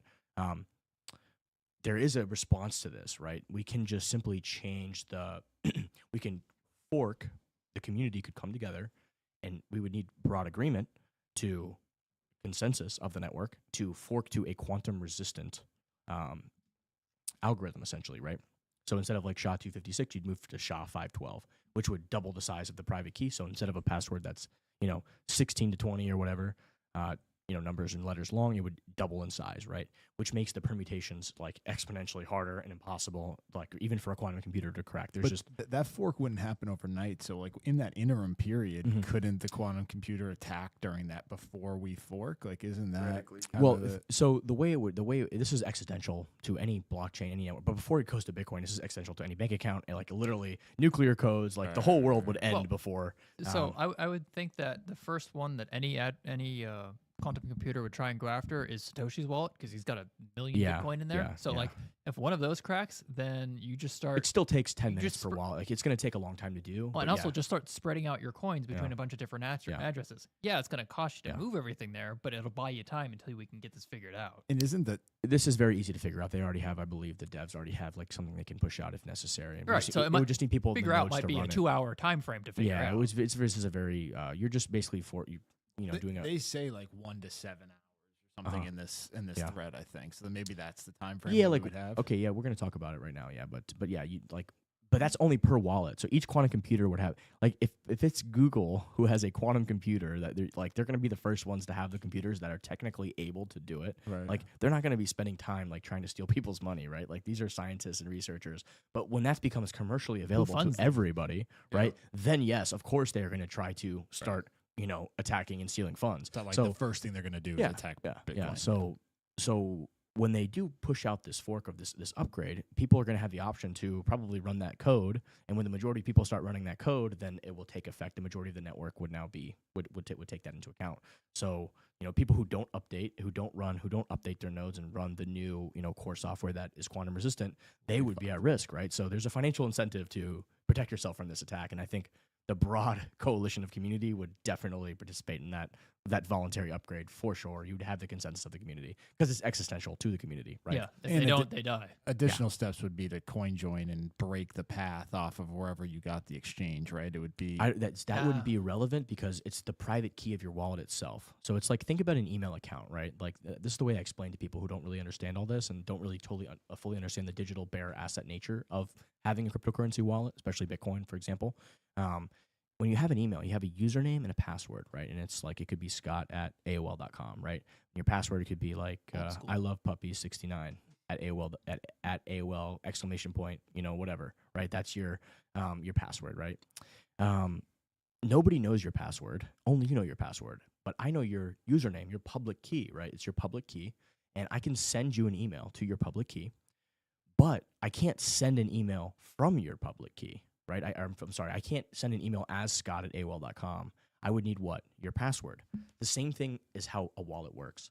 You have a username and a password. The username is a bunch of numbers and letters. The password is a bunch of numbers and letters. If I have your username, I can send Bitcoin or any other cryptocurrency. I can send a crypto. I can send to your wallet, but I can't I can't spend your money because I don't have your private key.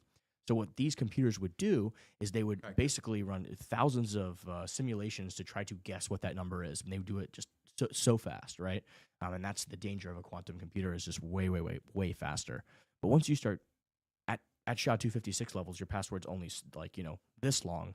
But when your password doubles, it's not like it just got twice as hard to crack. It got like exponentially harder to crack, where even a quantum computer with all the time in the universe could still not crack that private key. I guess my point is, if you coin join, then you make it more difficult for that quantum computer to even know your public key, to even know what your email address is. So then you're kind of cutting them off from even starting that process of trying to find your private key. The thing is, no, the coin join, all it does is it mixes them all up. Yeah, it's still going to a final address. You can still see on the blockchain where that, like, what address.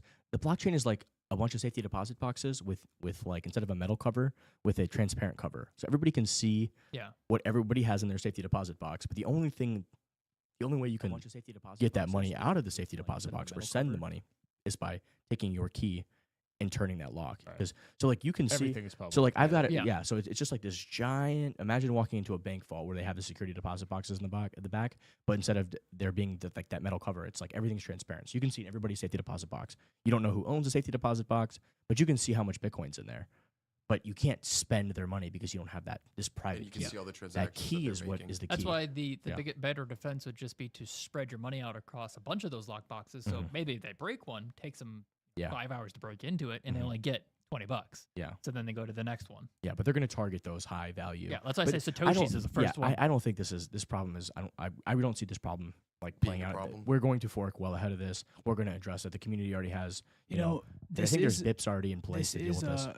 a topic that is constantly being brought up by Yeah. the boomer generation, Mhm. right? That's one of the fears, and concerns that I keep hearing. What about quantum computers? Yeah. Right? Are they going to crack the Mhm. Bitcoin blockchain? What I do think is fascinating about this is what you're saying, right? The safety, It's just a fancy password security, guesser.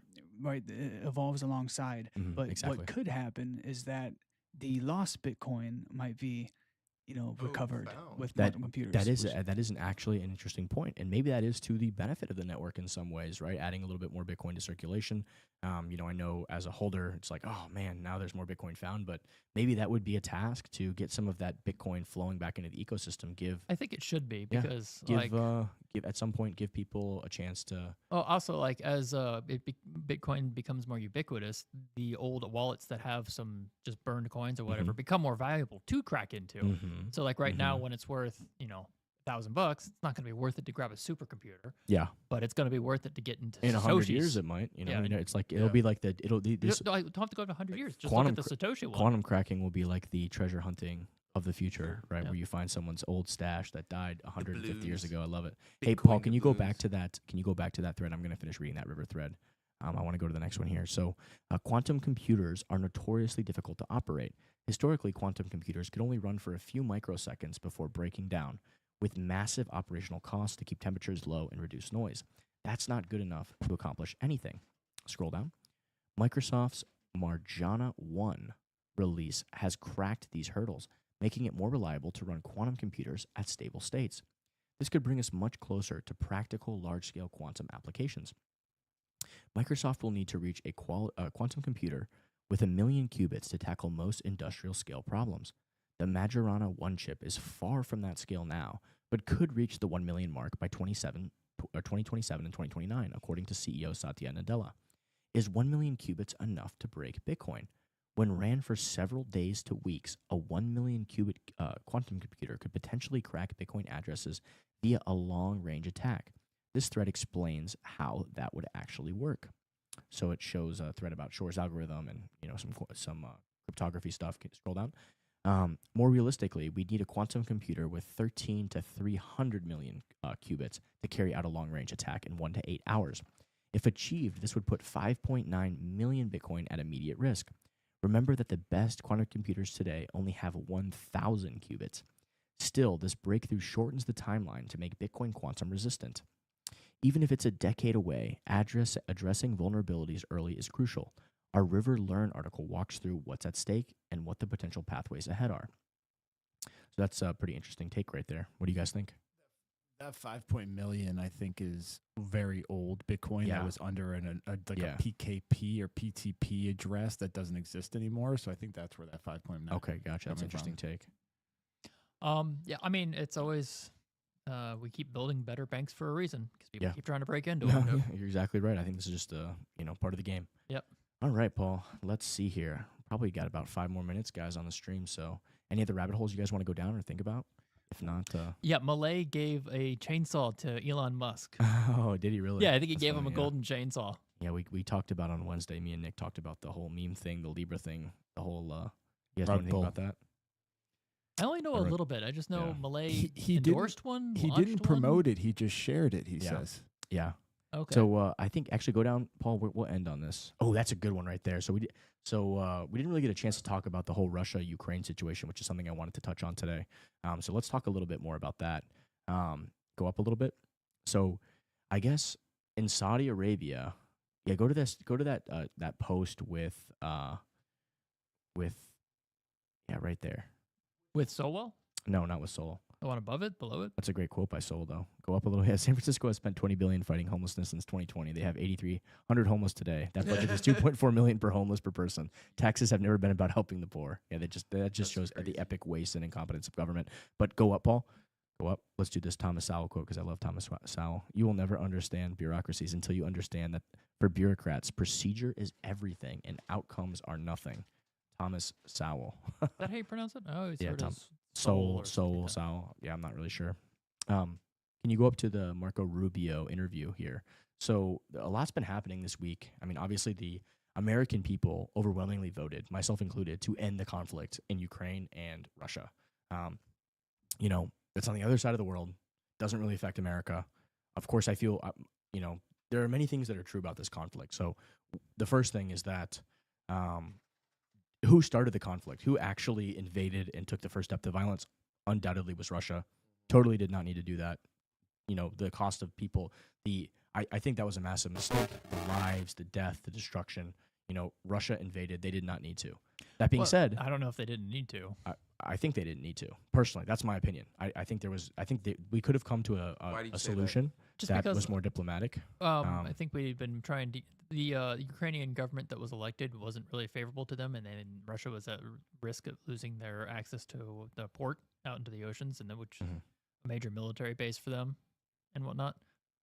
So I think Russia thought that they didn't see another option because they couldn't win the political war. I get why they did there were what they threats did. of Ukraine joining NATO too. I get all of those things, right? But at the end of the day, the violent. No, I'm action saying they was took the taken by first Russia. action. Yeah. I'm not disputing that. I'm just saying Those tanks went across the border and they Right. invaded that country. I mean, Right.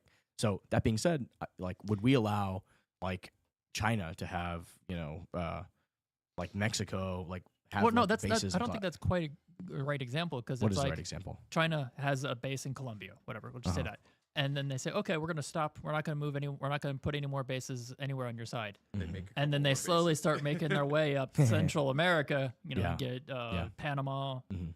ignoring the canal part, but they get Honduras, and then get Mexico after that. And now they're like, it's like saying, oh, we're not going to get, or we're going to bring Mexico into our alliance. Like we started way farther back, and we just kept saying, oh, we're not going to keep expanding, and we kept expanding. Yeah, I mean, like, look, the Minsk agreements and these agreements that were made have been violated by both sides, right? Like, no doubt about that, right?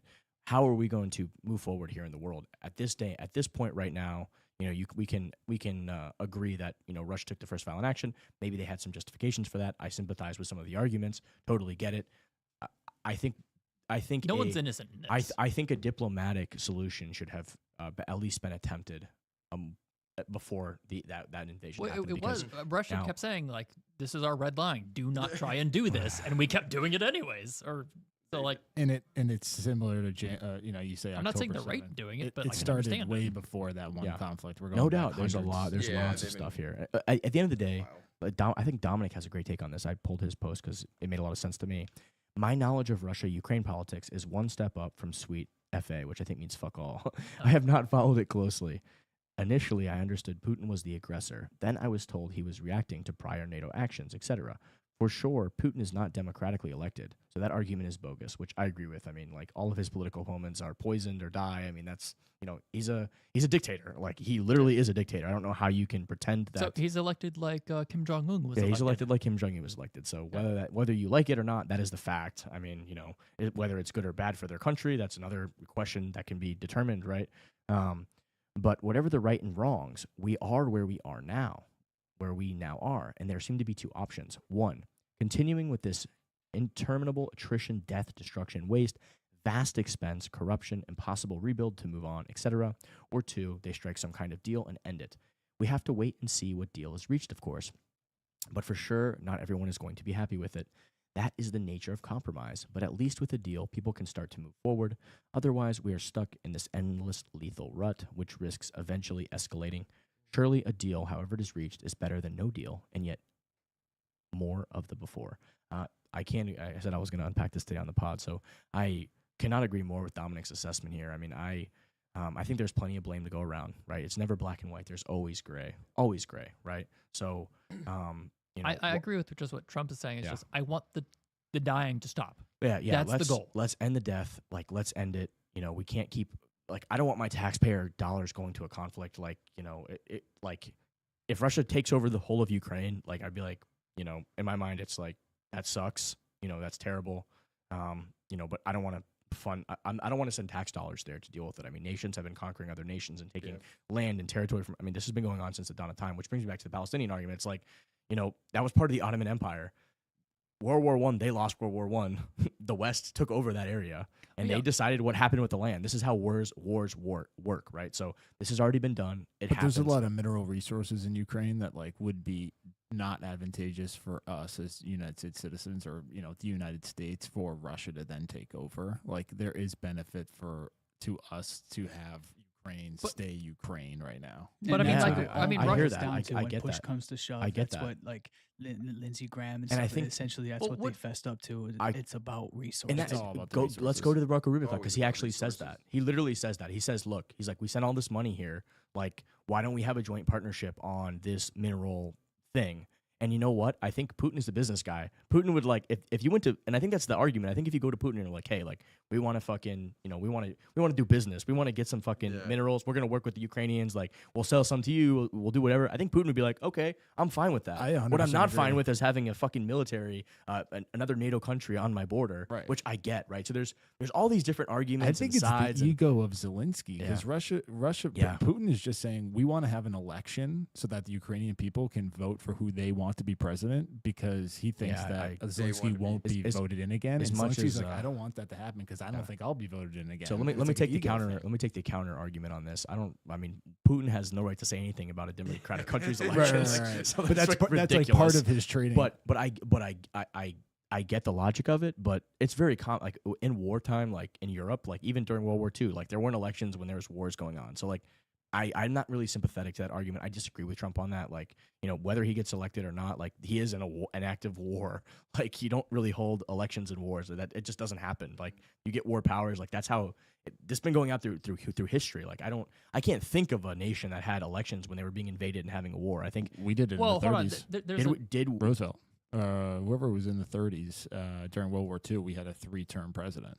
Yeah, that's what I'm saying. I mean, yeah. this is common. kept Winston our president. Churchill. This is like a very common thing. So, like, I'm not sympathetic to that argument. That thing that you know, he's not democratically elected. This, yeah, he's technically not, but his country's at war, and like this is the same way we've done it. It's the same way pretty much every country's done it. When there's war going on, you don't want to have like local elections. You're literally in a fucking war. Right. So like that argument to me is total bullshit. Yeah. You know. Yeah, but I don't know. Maybe people would want to like get him out of office because they're tired of the war, and Zelensky's like, no, we're gonna keep fighting, and everyone's like, no, we're done, stop. Yeah, Yeah, and he just let keeps the going. people That's vote how, on that's it. how that's how coups happen. Yeah, but That- you're literally in a war. You can't like, oh, we're like losing fucking territory every day. Let's Well, if let's have a it's- local if election. it's Let's Well, take I mean, resources. what if it- They're like, If it's a contingency, they're in a fucking draft if it's right a now. They're like, contingency on peace, you would think that okay, let us freaking run an election if that's what's going to bring us to peace. Like you would think that Russia would stop attacking. No, to I allow think that to happen, and maybe that's just being naive. yeah, Not I don't naive. think they would allow that to happen. I think they would take advantage of that situation to grab more territory.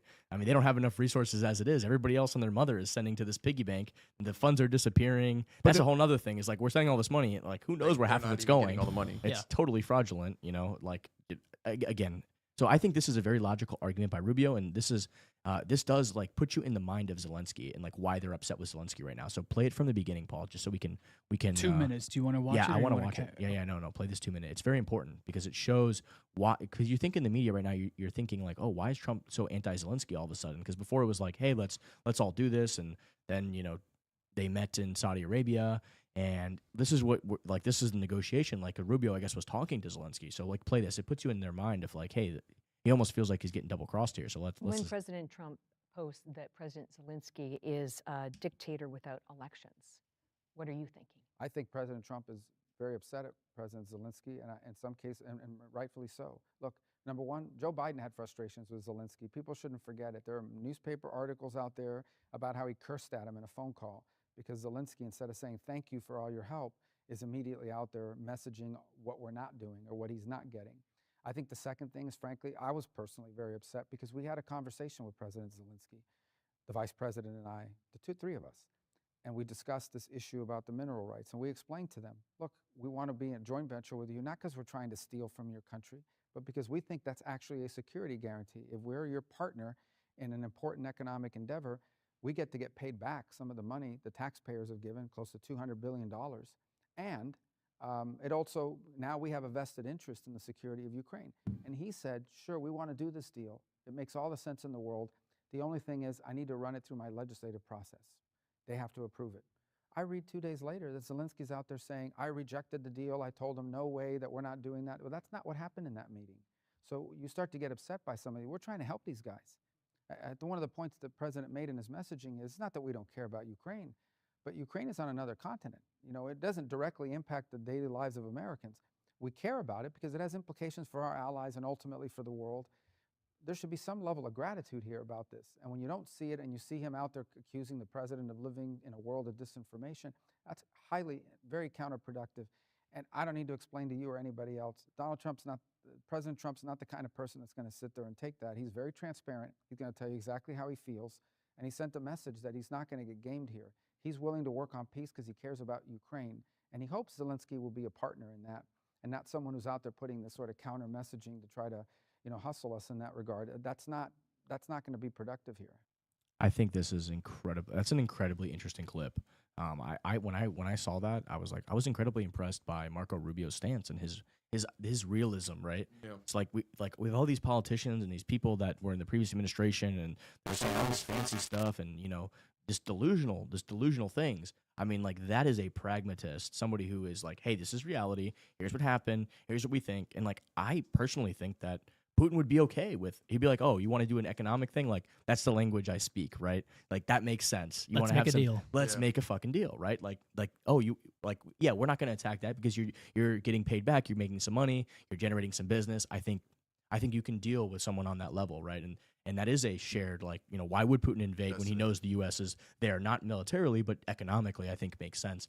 So I really do think it will be better for the world if we, I go back to thinking when the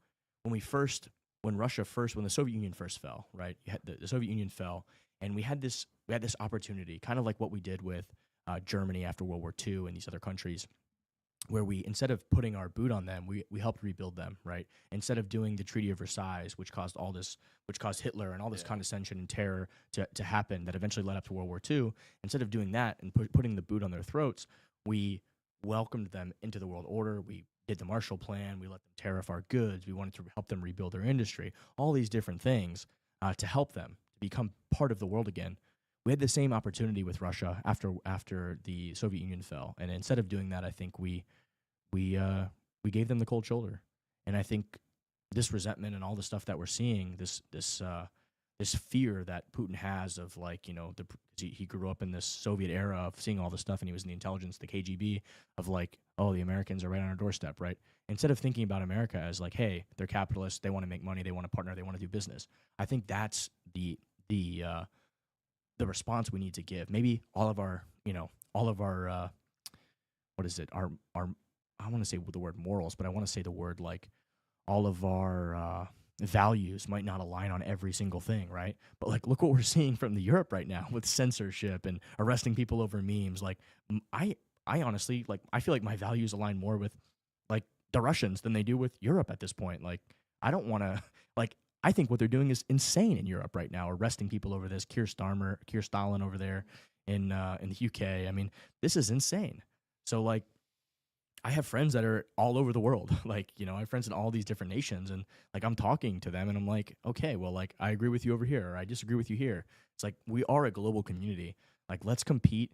What I loved was this whole thing recently with this week with Canada and America, and we went to Canada and they booed our national anthem, and we basically started 3 fights right out the gate, on the hockey rink as part of the game. And then we had a great game and they scored and we came back and beat them 3-1. And then they came in the other night and it was 2-2 and it went to overtime, and those fuckers got lucky and beat us. We missed the little goal right before the end. But hey, let's compete like that. Let's compete in sports. Let's compete with having the best technologies, the best capitalists, the best entrepreneurs. Let's compete with China on that front. But let's not have massive wars and kill each other. I love it. I think it's also a little bit of wishful thinking because we're dealing with cold-blooded killers in Putin and realistically the United States. I mean, think of what we've done, and so it's the capitalist angle is great to be let's come to terms there, but you're dealing with a guy who has willingly put hundreds of thousands of his own people's lives on the line over the Yeah. last 2 years. Like he doesn't. He loves capitalism, but he doesn't really give a shit. Yeah. You know, I think he it likes was- territory. He likes winning. power. He Yeah. likes putting. He Yeah. likes killing. Like this dude is. I don't think he likes I'm it. gonna I don't know, maybe he It's doesn't not- like it. I'm going to push back a little bit because I think that he got bad intelligence and he acted on that bad intelligence. I thought, because I have a Russian that I was talking to, a friend, and he was basically telling me this stuff like, hey, this is a special military invasion. Like, we're going to be in there and like Kiev wants us to come on in and they're going to all surrender in like a day. So like, I'm telling him, I'm like, are you fucking delusional? Do you actually believe that? And he's like, yeah, of course they want us. Trust me. Don't believe what you're hearing. Like I believe truly that they got such bad intelligence. Propaganda over there is crazy. Yeah, Well, I thought propaganda. the- The propaganda here is crazy Yeah. too, but the propaganda everywhere is crazy. Right. But like, I think that Putin largely believed that this would be he'd roll in and everybody would just kind of surrender, and then he'd have what he wanted, and it wouldn't be this conflict. And I think there was this exit ramp early on where they had this deal to like end all of it. Like it was not even a month in, and I think like Biden and whoever, they blew the shit up. They blew the deal up. The UK Prime Minister stepped in. and blew it up. Boris Johnson, they went over there and blew up the deal. The deal was basically like, hey, we'll Right. give you what was it? You just say you won't join NATO, and we'll just give you all your land We'll back. just walk away. Yeah. I mean, whoever fucking didn't take that deal should be literally should be killed. There's I mean, that's ties to the military industrial Oh, complex. that's there, fucking all over insane, the dude. place. That's insane. I thought the What a east, disgrace. I thought like the east side of Ukraine Shame on considered Boris themselves, Johnson and Joe Biden. like ethnically Russian. That's what I've heard. What'd you say? The east side of Ukraine, like that area, it's like they There's- consider themselves They do. ethnically And Russian. that's what my buddy says, who's in Russia. He basically says like, hey, they speak Russian, they banned Russian. Like they were kind of being treated as second-class citizens in a lot of ways. And there may be some merit there, right? There probably is some merit there. It's never black and white. There's always gray. So, but at the end of the day, I think hundreds of thousands, if not a million people, have died so far in this conflict. For what?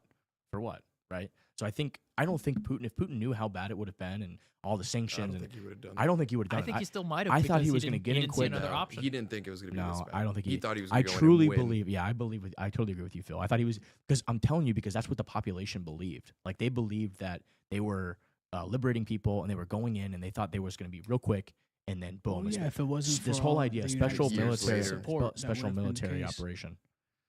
If it wasn't for the United States getting involved, No, that I would don't have think so. probably I been the don't. case. I don't think so, Paul. I don't agree with that, and I'll tell you why. Because they thought this was going to be over in 2 days.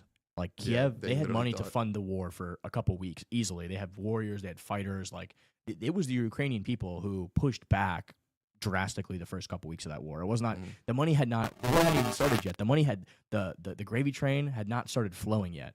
And after a couple weeks, it was like, hey, if we're going to keep defending ourselves, we can't go up against another superpower without the support of Europe, without the support of the U.S. But initially, they were able to kind of push back a little bit, this whole 2-day thing. And I truly believe that Putin had bad intelligence, and he really did trust the KGB and like whoever these intelligence people were that said that this was going to be real quick. It was they were going to pop Yeah, right they in were and gonna just go take in it, and- grab whatever they wanted. And if you look at what happened, they flew all these copters and stuff. They were trying to go after Kiev, and they got shot down, and like they really thought they were going to just take over the whole country real quick and install whoever. I think the plan was probably to take over the country very quickly, install somebody. Basically we did the coup in we supported the coup in 2014 to get the other guy, whatever that guy was who fled away. He ran away and was like, I'm fleeing back to Russia. And it's like, oh, why did they impeach me? If he would have just stayed, I don't think it might have played out a Well, little no, differently. there was the whole Biden thing where it's like, oh, you need to fire the prosecutor. Yeah. And so like maybe Putin's looking at that like they're corrupt over there. Yeah. It's a puppet government anyways. There's a lot of influence games and puppets and control from both sides that's going on and a bunch of bullshit. And Putin was probably trying to try to get in there real quick, take it over, and put his puppet back in power. And then 5 years later, we'd fucking do another coup and put our puppet back in power. And it's just the whole thing has escalated and blown up and become just a terrible, basically a meat blender. I mean, that's where we're at right now. So, it goes back. There's guilt decades. I think there's guilt and problems and fault on both sides. But the question is, we are where we are here today. Yeah, we gotta- How are we going to move forward? The American people wanted change. They wanted an end of the conflict. And so, whether the Russians keep some of the land, whether it's an independent province, whatever happens, I do think there's like you said with the port, there's geopolitical advantages of keeping that land by the sea and all this other stuff in play. But we want the war to end. We want business they're done business to killing each other. return. I think these countries in Europe need to spend more on their own defense. I think every country that is Our tax dollars. every shouldn't be just- first world country should have, in my opinion, like this idea of nuclear deterrence. Like, why did Ukraine give up their nukes? I think that was a major mistake. We may have pushed them to do it. And, I think that was a big mistake. I think any country that is a first world country should have their own nukes to defend themselves. So I think if everybody has nukes, that is the first world country that can do it. I think we should enable them to do it. And then you don't have to worry about any of this shit, because it's like all these countries, they're playing all these fuck around, find out games. Like, you don't see two nuclear powers playing fuck around, find out games. You see countries that are nuclear powers and then playing fuck around, find out games with countries that don't have nukes, right? That's what we see over and over again. So I think this idea of nuclear deterrence is very valid. So, I think Europe should prepare accordingly, right? They should not meeting their NATO obligations, which they have been done, which Trump was very upset about in his previous administration, not paying for their own defense. We're paying more in the budget than they were. They weren't even paying what they agreed to, right? So I think and again, they're right there on the border, right? They're so scared of Russia, right? Like, pay for your own defense. We don't want to fund your massive welfare states so people can work 3 hours a week and like not do anything, right? So we're funding and arrest each other. We're funding these people. Funding pension funds. We're funding we're funding their pension funds. We're funding their propaganda media. We're funding. This is what we're finding out. Who's paying these cops to go harass people for posting memes? The fact that there's money available to do that in a society is insane. It's absolutely insane. The state has gotten way out of control. So we need to rein that in. But this is what the people want. They want a negotiated settlement to this. And I think if we can all agree, if we can move forward in peace and we can forge and form diplomatic and financial ties with another world superpower, I think that's a good thing because it connects, both superpowers and in a way that's like, hey, if we go to war with each other, we have a lot more to lose here. Whereas if you're not engaging at all, if you're not trading, like China and the U.S. right now are a prime example. Everyone's like, oh, well, like you could do this or you could do that, but like it would affect both countries drastically. The people of each country would suffer if they weren't working together the same way, right? So interesting thoughts. I think we can be frenemies and let's lean on being better friends with each other. I think globally, even if we disagree with things, and you got to be a realist. Like I think Rubio is a perfect pick after watching that clip. Like he's a realist, a pragmatist, and I think that's what we need going forward. He laid it out black and white. Yeah, I think just going back to everything we talked about, everything needs to be audited. This needs to be audited. Vaccines, agreed. Doges just go and audit. I totally everything. agree, guys. I got to wrap this up here because I got to go coach my kids' flag football. It's been an absolute pleasure. Kyle, thanks for being here today. Scotty boy and Phil, thanks, boys. Have a good one. Have a great weekend. The Runway.